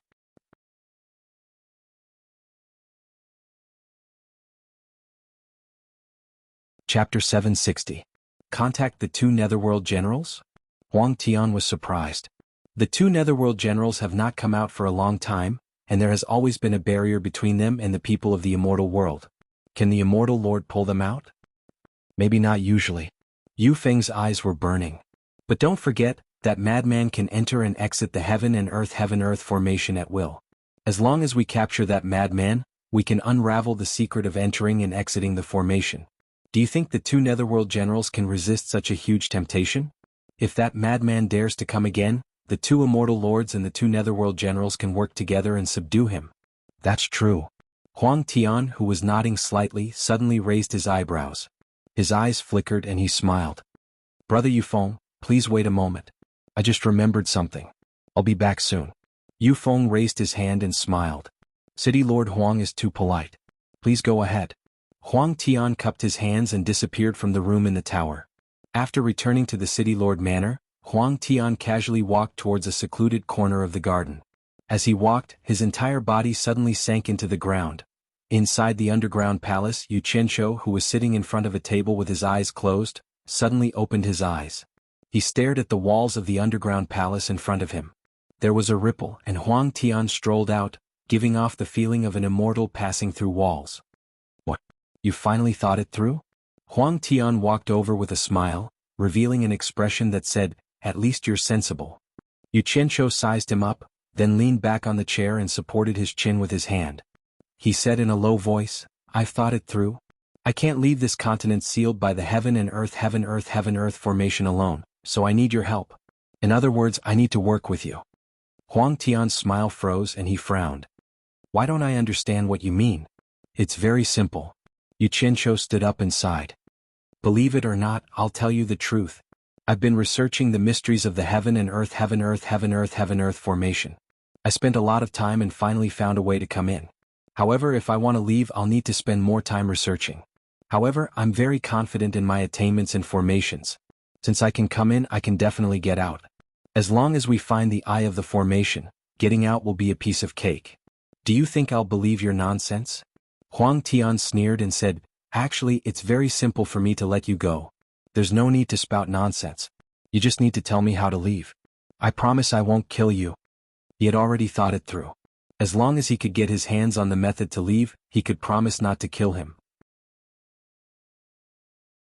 However, not killing him didn't mean that he couldn't cripple him. Damn it. Trying to play this game with me. Yu Qianqiu raised an eyebrow, his face full of mockery as he said, City Lord Huang, I think you're mistaken about one thing. If I really wanted to leave this place, I don't need your permission to let me go. Your mere underground palace can't trap me. The reason why I haven't left until today is that I've used these few days to think things through, and I feel that cooperating with you is the best choice. Huang Tian revealed a face full of mockery and said, then I'd like to see how you can leave this place if I don't let you go. If you really have the ability to leave this underground palace, I'll agree to cooperate with you. He didn't believe that Yu Qianqiu would obediently stay here if he could leave this place. It seems that if I don't show some sincerity, City Lord Huang won't believe me at all. Yu Qianqiu shook his head and sighed, I've always been a low-profile person and don't like to be ostentatious, but, fine. Today I'll show off a little. It'll also let City Lord Huang know my sincerity in cooperating with you. Under Huang Tian's disdainful gaze, this guy looked around and stretched out a hand, pointing at the place Huang Tian had just come out from. The earthen wall on the opposite side melted away like snow, revealing a pitch-black hole that was 2 meters wide and wide enough for a person to pass through. City Lord Huang, do you believe me now? Yu Qianqiu asked with a deadpan expression. Huang Tian was completely dumbfounded. In the end, Yu Qianqiu shook his head and muttered to himself, not saying anything, that means you don't believe me. Fine. He stretched out his hand again and with 2 fingers he pointed to the east, then to the west, then to the left, then to the right. In short, he randomly pointed to the front, back, left, right, up, down, and down. In the blink of an eye, the underground palace was filled with holes, and the underground palace couldn't be considered an underground palace anymore. It was completely an underground hub that connected in all directions. After finishing his work, Yu Qianqiu put his hands behind his back and asked with a face full of mockery, City Lord Huang, which hole do you think I should leave from? Huang Tian was flabbergasted. After a while he asked, so you also know how to control Earth? I've always been a low-profile person. There's no need to mention this. Yu Qianqiu waved his hand apologetically, as if it was just a small trick that wasn't worth mentioning. Huang Tian was speechless. Then he asked with a complicated expression, how do you want to cooperate? He suddenly felt like he was fooling himself. After seeing Yu Qianqiu's methods, he completely believed in Yu Qianqiu's sincerity. Otherwise, Yu Qianqiu could really leave at any time. There was no need to wait for him. Yu Qianqiu waved his sleeve, and all the holes in the underground palace instantly closed up, returning to normal. He said solemnly, let's work together and find the formation core. As long as we find it, I'll be able to think of a way to leave. Huang Tian looked at the underground palace that had returned to normal and said, this formation was set up by the Myriad Swords Demon Monarch. I'm afraid no one knows where the formation core is. Even if we want to find it, it's easier said than done in such a vast continent. Don't you have someone like me who's proficient in formations? Yu Qianqiu patted his chest and said, according to my experience, the heaven and earth formation is so powerful, so it needs a powerful energy to support its operation. I'm sure that the powerful energy supporting the heaven and earth formation is the formation core. As long as we find where the powerful energy is, we'll have a way to leave this place. Think about it, where can we find the powerful energy supporting the heaven and earth formation? The powerful energy supporting the heaven and earth formation? Huang Tian frowned and suddenly exclaimed, purple flames. Could the purple flames be the formation core? Finally, the main topic. Yu Qianqiu was secretly happy when he heard that. Luckily, you're not completely clueless, or else I'll have to slowly guide you. However, he asked with an ignorant expression, purple flames? What's purple flames? Huang Tian immediately explained the true Samadhi fire in detail. Yu Qianqiu listened patiently and immediately clapped his hands and cheered, that's right, that's it. There's no doubt about it. The purple flames are the formation core. Do you have a way to find it? As long as we find it, we'll be able to leave this broken place. Huang Tian pursed his lips and nodded excitedly. Since the purple flames are the formation core, it's easy now that we have a target. We won't have to search aimlessly. Maybe we'll have to spend some time to ask around, but we'll definitely find it. After all, the purple flames aren't ordinary. The target is no small matter. As long as it's shown, someone will definitely know. I've heard people mention it before, but I didn't pay much attention to it. I didn't expect it to be the formation core.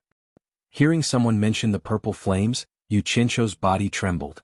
He walked over and grabbed Huang Tian's arm. He said anxiously, "Who mentioned it? Quickly go and ask him." "Don't pull and pull." Huang Tian pushed his hand away and paced around. He said sadly, "That person offended Immortal Lord Night Owl and was killed by Immortal Lord Night Owl." **Ck. Yu Qianzhou almost choked to death.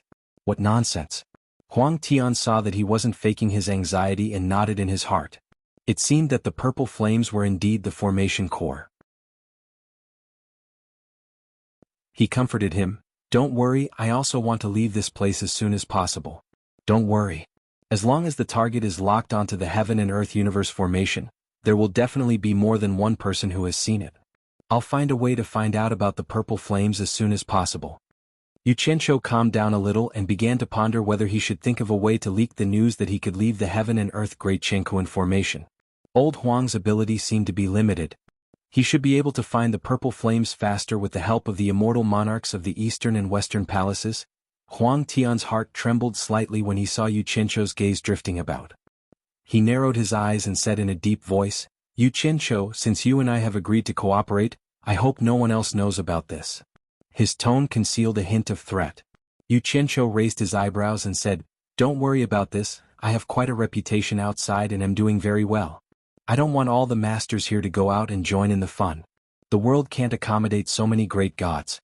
City Lord Huang, on the other hand, you have to be careful when you find the purple flames. I know what I'm doing, you don't have to worry about it." Huang Tian paused and suddenly said, "Speaking of the outside, I thought of something. I don't know if you know this person. This person can actually ignore the heaven and earth Chenkuan formation." He immediately repeated what Yu Feng had said. Yu Qianzhou was speechless. He didn't need to guess to know that it must be that amazing master of his. Who else could it be other than him? This old man was as monstrous as ever. The more he played, the bigger he got. He hoped that he didn't kill himself.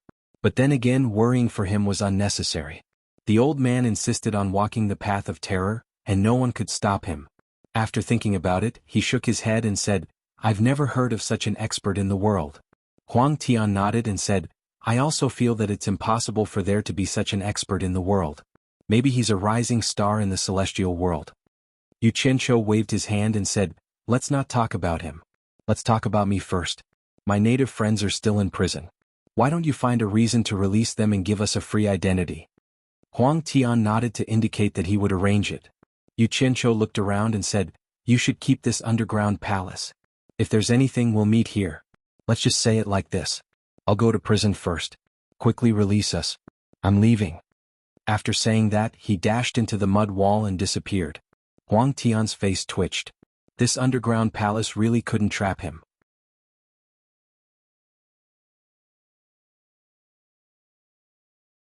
Chapter 761.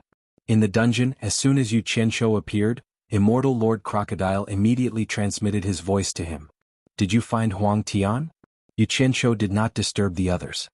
He quietly lay down beside him and replied with a voice transmission, "It's done. We will be able to leave in no time." "You killed his men. He didn't make things difficult for you?" Immortal Lord Crocodile asked curiously. "You're worrying too much. There's nothing I can't handle. This is what it means to be capable." Yu Qianzhou lay down on a pile of straw and crossed his legs. The two of them chatted casually. Sure enough, after waiting for a while, the sound of the metal door opening came from outside. The footsteps were getting closer and closer. After the door of the cell was opened, under the dim light, someone shouted at the door, "All of you, come out." Boley and the others hurriedly stood up and walked out. The guards scolded them a few times and led them outside. Once out of the dungeon, Boley and the others felt that the sunlight was blinding because they had stayed in the dark for too long. In the courtyard outside the dungeon stood a few soldiers in bright armor. They were obviously of a higher grade than the guards here. A man with a dignified aura slowly sized them up. After that, he asked in a deep voice, "Who is Yu Qianzhou?" Yu Qianzhou, who was the smallest among them, stood out. The man looked at him meaningfully and said in a relaxed tone, "You can go out, but you have been stripped of your right to participate in the fence gathering. Without permission you cannot leave Lust City." Bolly and the others looked at each other and kept quiet. They were obviously a little afraid. To them, the city guards were people they had to look up to. Yu Qianqiu frowned. This must be Huang Tian's order. He did not know what the old man meant. Was there any meaning in doing this?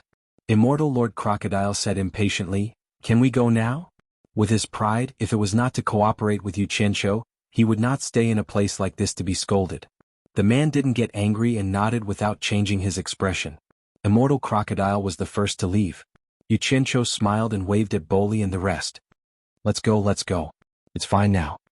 He guessed that these guys must have been living in fear for the past few days. The man with the dignified aura silently watched them leave, and his expression seemed to be deep in thought. The sacred palace of Baiwan country, which was hidden in the deep mountains and beautiful rivers, was pure white and smooth like jade. Under the illumination of the sun, it radiated a warm light. It was symmetrical with the surrounding mountain scenery, like a piece of jade embedded in the mountain, with the mountains on one side and the water on the other. It was holy and pure. The air outside was fresh and green, with birds chirping and flowers blooming everywhere. In front of the white jade railings of the temple stood Wenlan Feng in a plain gray robe. The color of his robe reflected his mood. The pleasant scenery could not dispel the faint melancholy in his eyes. The plain gray robe, the slender figure and the melancholy eyes, stood there quietly, looking extremely lonely. He had been standing here for a long time, and no one dared to disturb him. The peerless beauty of Lingfang Valley still lingered in his dreams. His infatuation had not wavered for countless years. On the flowering path outside, a man calmly walked over and bowed to the dazed Wenlan Feng. "Elder ancestor." Wenlan Feng slowly came back to his senses and smiled faintly. "It's Wenrui. What's the matter?" "What's the matter?" Wenrui smiled and reported. "It's like this. There's someone outside who wants to see you. I can't chase him away, so I'm here to ask for your permission." Wenlan Feng frowned slightly. "Who wants to see me?" Wenrui muttered. "I don't know if it's true or not. He claims to be Yan Juexing, but I don't think so." "Yan Juexing?" Wenlan Feng's eyes instantly turned sharp.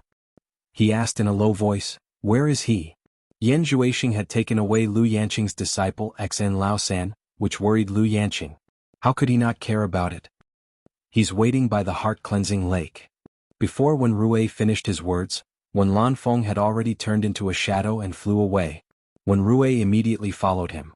In the depths of the jungle, the heart-cleansing lake was as calm as a mirror, reflecting the blue sky and white clouds.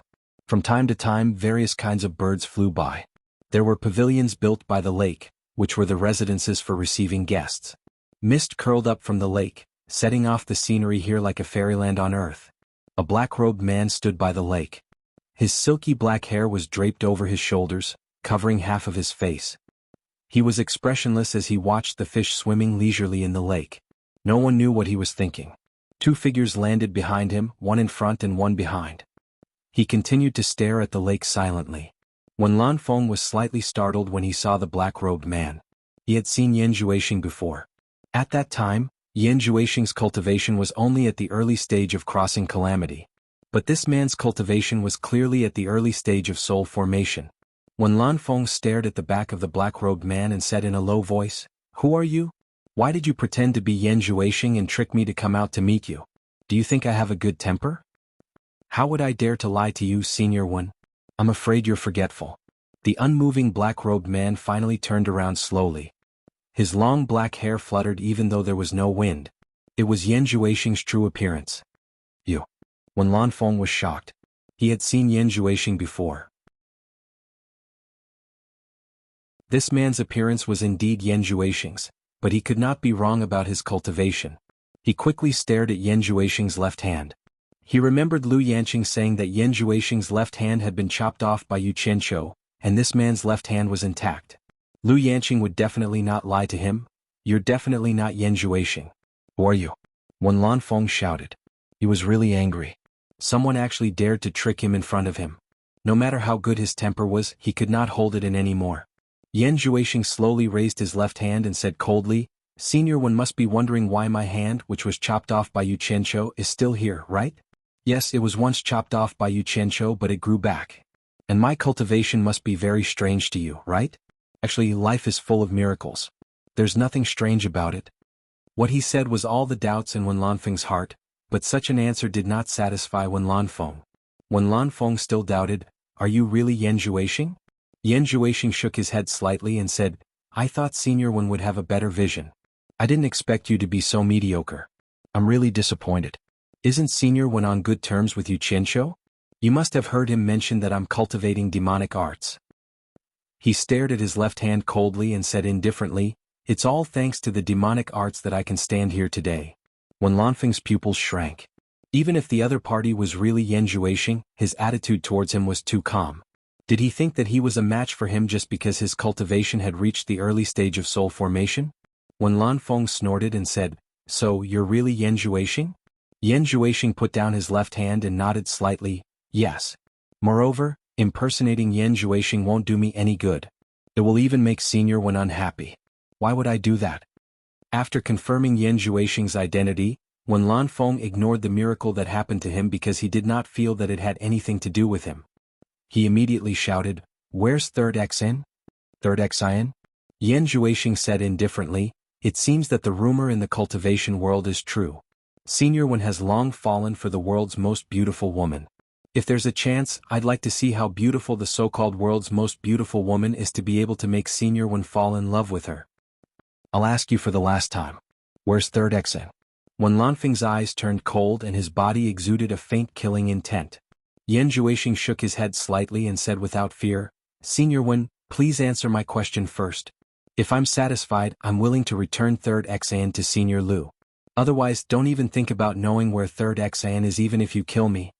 Wen Lanfeng clenched his fists and said in a deep voice, "Speak. Senior Wen and Yu Qianqiu's relationship is not ordinary. I believe Senior Wen must know where Yu Qianqiu is." Yan Zhuixing's black robe and long hair suddenly fluttered without any wind. He asked word by word, "I want to know where Yu Qianqiu is." Wen Lanfeng was slightly stunned. It was obvious that Yan Zhuixing wanted to find Yu Qianqiu for revenge. With Yan Zhuixing's current cultivation, he was afraid that Yu Qianqiu would have a hard time. Moreover, it was impossible for him to tell Yan Zhuixing that Yu Qianqiu was Niu Yid. He paused and said, "Hand over Third Xin and I can let you go today." Yan Zhuixing's eyes lit up and he sneered, "It seems that Senior Wen knows where Yu Qianqiu is. You just don't want to say it? If that's the case, I won't force you. I believe I can find other people who know. Goodbye." Just when he was about to turn around, he heard Wen Lanfeng shout, "Stop. Do you think you can leave today?" Yan Zhuixing stopped and shook his head, "That's not necessarily true. You don't have the ability but you have the guts. You don't know the immensity of heaven and earth. Today, I will let you know what is certain." Just when Wen Lanfeng was about to make a move, he suddenly felt a slight movement behind him. He thought that Wen Rui was going to attack on his behalf. Unexpectedly, he felt a chill in his chest. An ice-cold sword had already pierced through his chest. Wen Lanfeng stretched out 2 fingers at lightning speed to clamp the sword's edge to prevent it from moving and causing him more serious injuries. He suddenly looked back and saw that the person who sneak attacked him was none other than Wen Rui, who was standing behind him. He was desperately urging the sword in his hand to kill him. At this moment, Wen Lanfeng's mood was no less than being struck by lightning. He only felt cold all over and roared, "Wen Rui, you bastard!" The difference in their cultivation was too big. Wen Lanfeng's impressive cultivation was not child's play. When Wen Rui saw that his sword was caught between Wen Lanfeng's 2 fingers and he was unable to move it even after exerting all his cultivation, he was immediately shocked. He immediately abandoned his sword and flashed over, swinging his palm towards the top of Wen Lanfeng's head. Looking at this move, it was obvious that he wanted to kill Wen Lanfeng in one blow.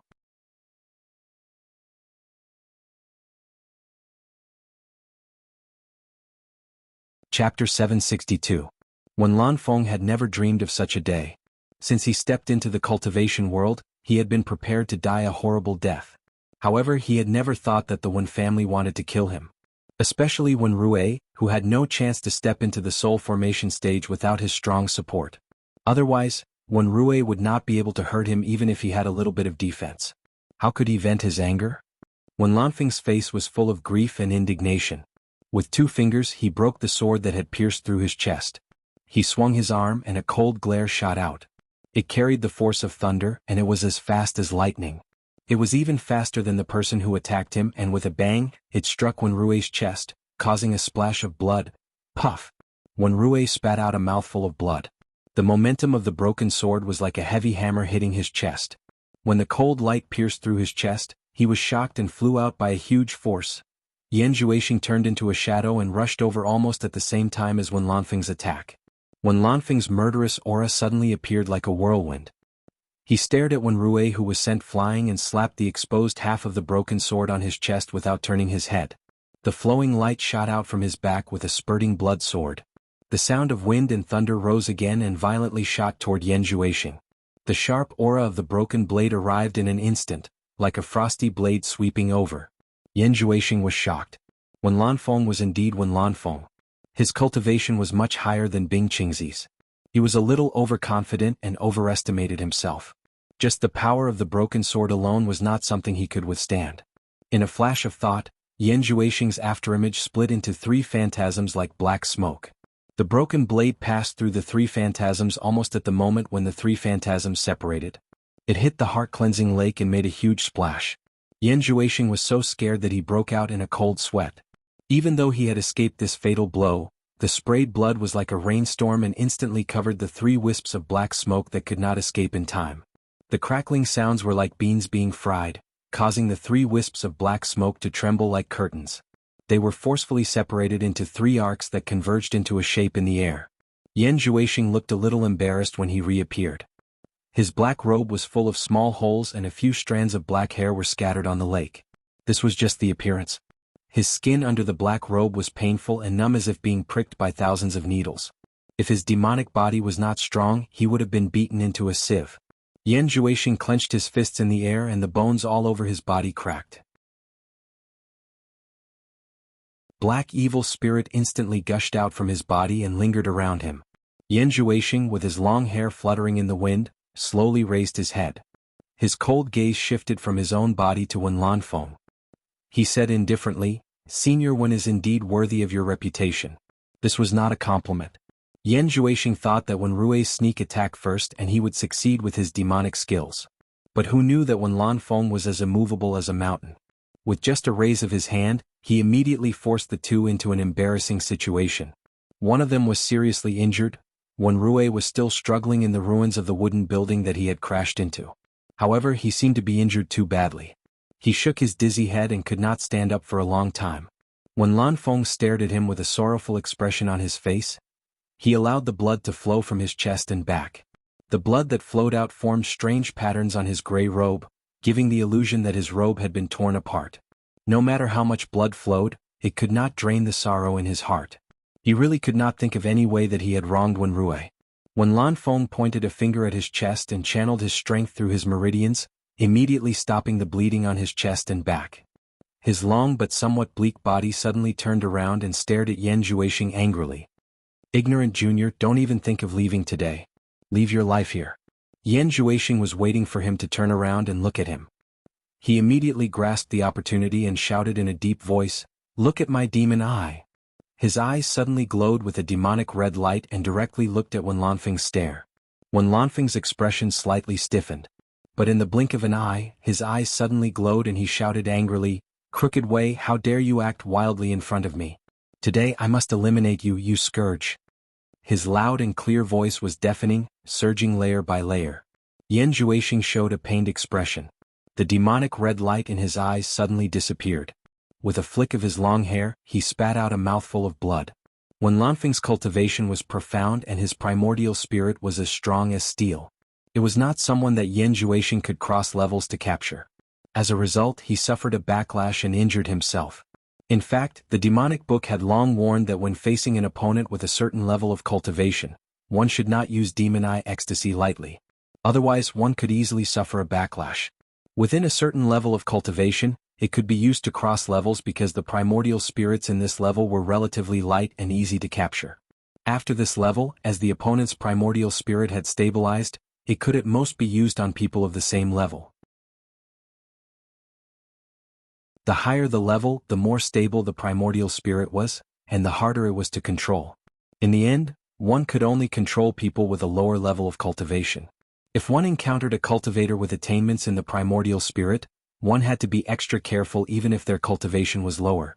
Otherwise, one might be controlled by the other party. This was the fatal weakness of demon eye ecstasy.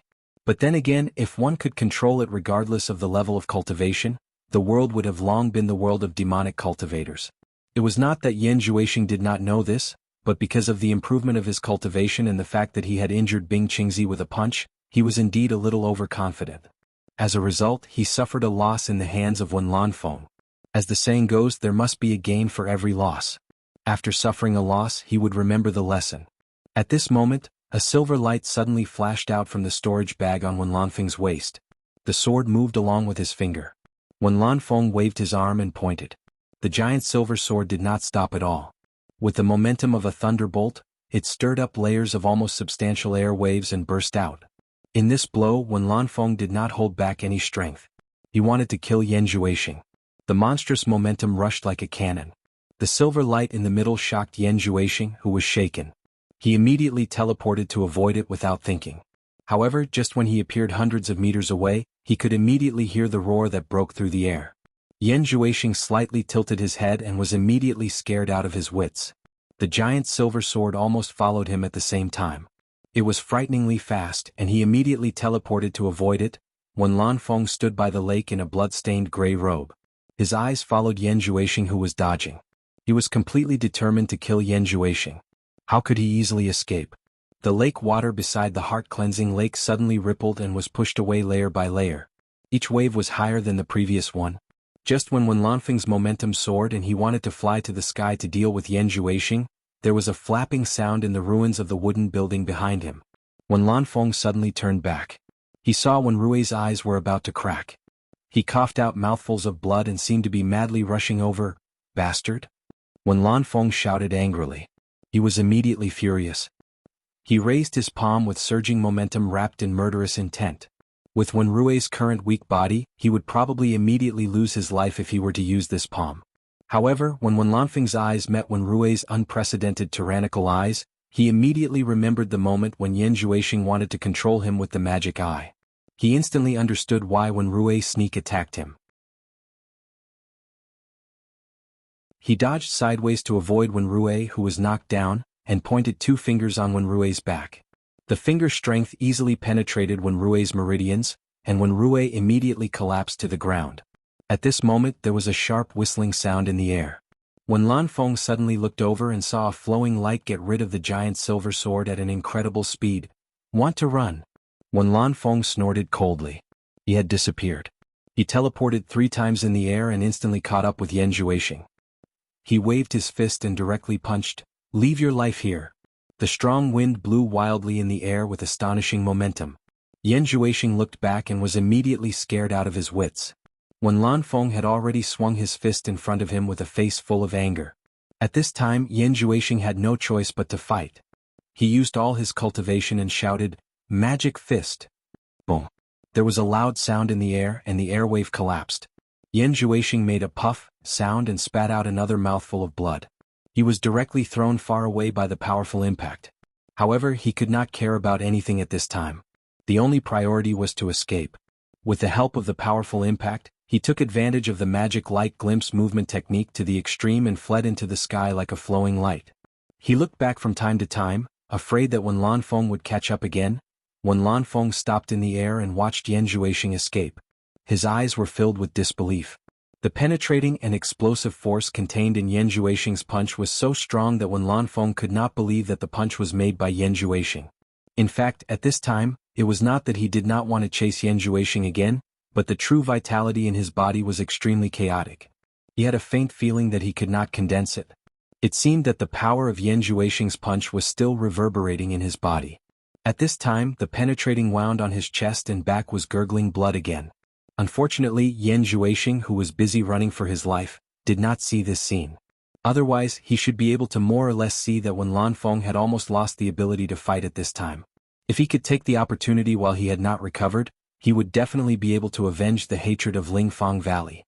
After a long time, Wen Lanfeng, who stopped in the air, finally recovered. He pointed a finger at his chest and the bleeding on his chest and back was stopped again. At this time, Wen Lanfeng's face was a little pale, which was related to the excessive blood loss. However, with his cultivation it was not fatal. Staring at the direction where Yan Juexing disappeared, Wen Lanfeng shook his head slightly and sighed. He knew that he had missed the opportunity and it was useless to chase. As soon as he turned around, he saw a group of Wen family disciples flying over. These disciples who were cultivating in seclusion were obviously awakened by the movement of the fight and came out of seclusion. Wen Lanfeng did not say a word and directly flew past them to the lakeside to carry Wen Rui back. The Wen family disciples who were so shocked that they forgot to salute took a long time to react. They looked at each other in disbelief. They actually saw the elder ancestor injured. It was really hard to believe that someone could injure the elder ancestor.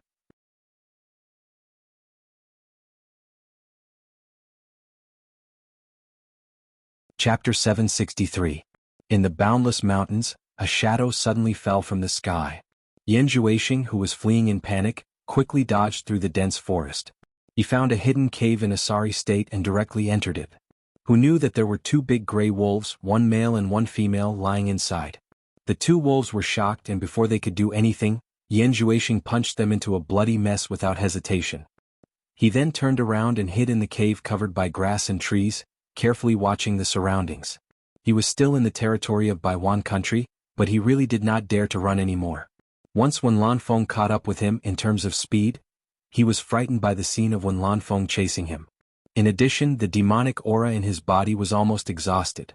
He could not run far even if he wanted to, so he had to find a hidden place to hide. After confirming that no one was chasing him, Yan Juexing's nervousness was somewhat relieved.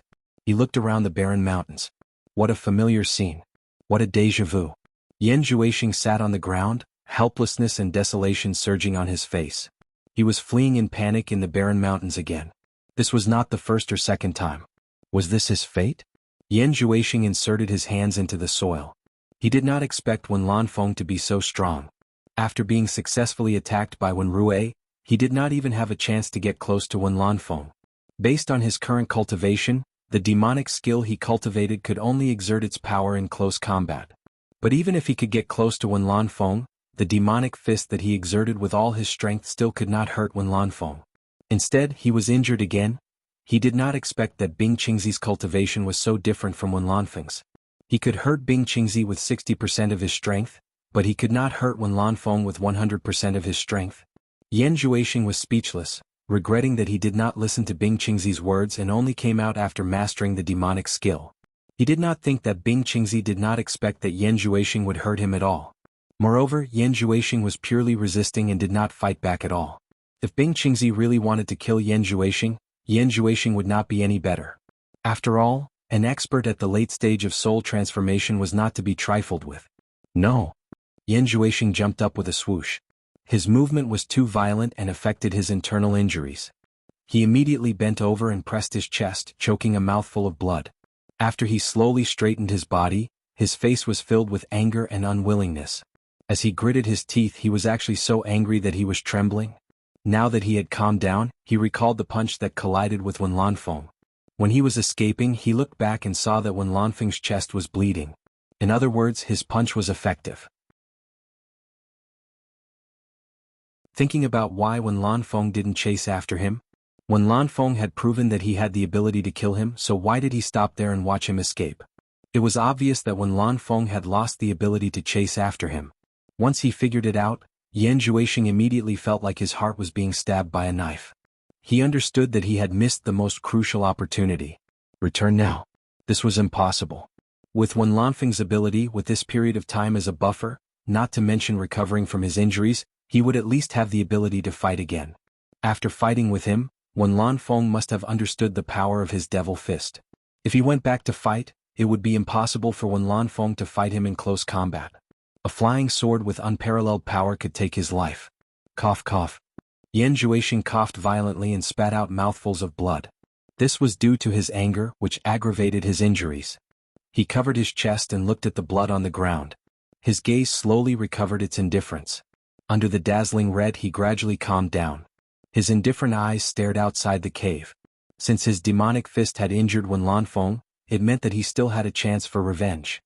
Wen Lanfeng, you have so many weaknesses. It won't be too long before we meet again. Yan Zhuoxing gritted his teeth and sat down cross-legged. He took out a panacea and began to adjust his breath to restore his body. This was the most important thing at the moment. In the sacred hall of the Wen family, Wen Lanfeng's personal meditation place was empty and quiet. In the corner, Wen Rui, who was chained up, lay there quietly. Although he was unconscious, Wen Lanfeng had personally sealed his dantian, making it impossible for him to use his cultivation. His serious injuries had also been healed by Wen Lanfeng with his profound cultivation. There was a chance for him to recover slowly. Wen Lanfeng was sitting cross-legged opposite him, healing himself. A few days later, Wen Lanfeng slowly opened his eyes. Although his injuries had not healed, they were no longer a problem. He calmly looked at Wen Rui in the corner, without the slightest anger in his eyes. It was not Wen Rui's intention to sneak attack him. He was controlled by Yan Zhuoxing. After understanding this, he could only think about how to help Wen Rui completely get rid of Yan Zhuoxing's control. He got up and walked to the unconscious Wen Rui. Wen Lanfeng looked at the person on the ground and could not help but sigh. Yanqing, we were all wrong. Yu Qianqiu was right. He remembered the scene in the cornucopia. At that time, Yu Qianqiu was determined to kill Yan Zhuoxing and Hu Changshou's son, Hu Yuntian. It was he who listened to Lu Yanqing and stopped him. Otherwise, with that guy's courage to do anything, it was very likely that he would have killed Yan Zhuoxing. There would not have been the disaster of Lingfang Valley and the disaster of Heart Cleansing Lake. However, it was too late to say anything now. Maybe he had caused big trouble for Yu Qianqiu. Yan Zhuoxing would definitely not let him go. Wen Lanfeng shook his head slightly and felt a little regretful. He helped Wen Rui up on the spot to see if he could help him get rid of Yan Zhuoxing's control. On both sides of the road leading to Lingfang Valley, there were stone tablets singing praises of Lingfang Valley for saving the world and saving people. The word pious was written on the faces of the people who came and went. That was the respect for Lingfang Valley from the bottom of their hearts. However, there was one person who did not seem to fit in with the crowd. Nobody noticed when he appeared among the passers-by. This person was wearing a black robe and walking slowly. His long black hair was draped over his shoulders. Half of his face was covered by his long hair while the other half of his face looked unusually cold. The gaze that he revealed was as calm as stagnant water. Whether it was his temperament or attire, he was different from ordinary people. The passers-by who came and went could not help but look at him. However, they would subconsciously stay away from him. Because they were too close to each other, they felt a bone-chilling coldness as if they weren't approaching a human, but a block of ice in the winter. After entering Lingfang Valley, one could immediately smell the medicinal fragrance. The surrounding scenery was quiet and the vegetation was lush and green. There were many unknown small flowers in the medicine fields on both sides of the valley. When the breeze blew, they would sway shyly, appearing small and delicate. The long-haired man in black raised his head and looked at the two big words medicine hut, on the opposite mountain. Then he followed the passers-by into the long row of spirit hut where patients were treated. The spirit hut was crude, but it did not lose its elegance. Even though the four sides were hollow and ventilated, the medicinal fragrance was far richer than the outside. After the long-haired man in black looked around coldly, he silently sat on the bench with the others and waited in line. You're tuning in to the Han Li's Wuxia Chronicles YouTube channel. We're so grateful for your support, and don't forget to subscribe to join us on this incredible journey through captivating stories. Your generosity through donations truly makes a world of difference, as it's the primary source of revenue that allows me to expand and enhance this channel for you. Thank you from the bottom of my heart for being a part of this adventure.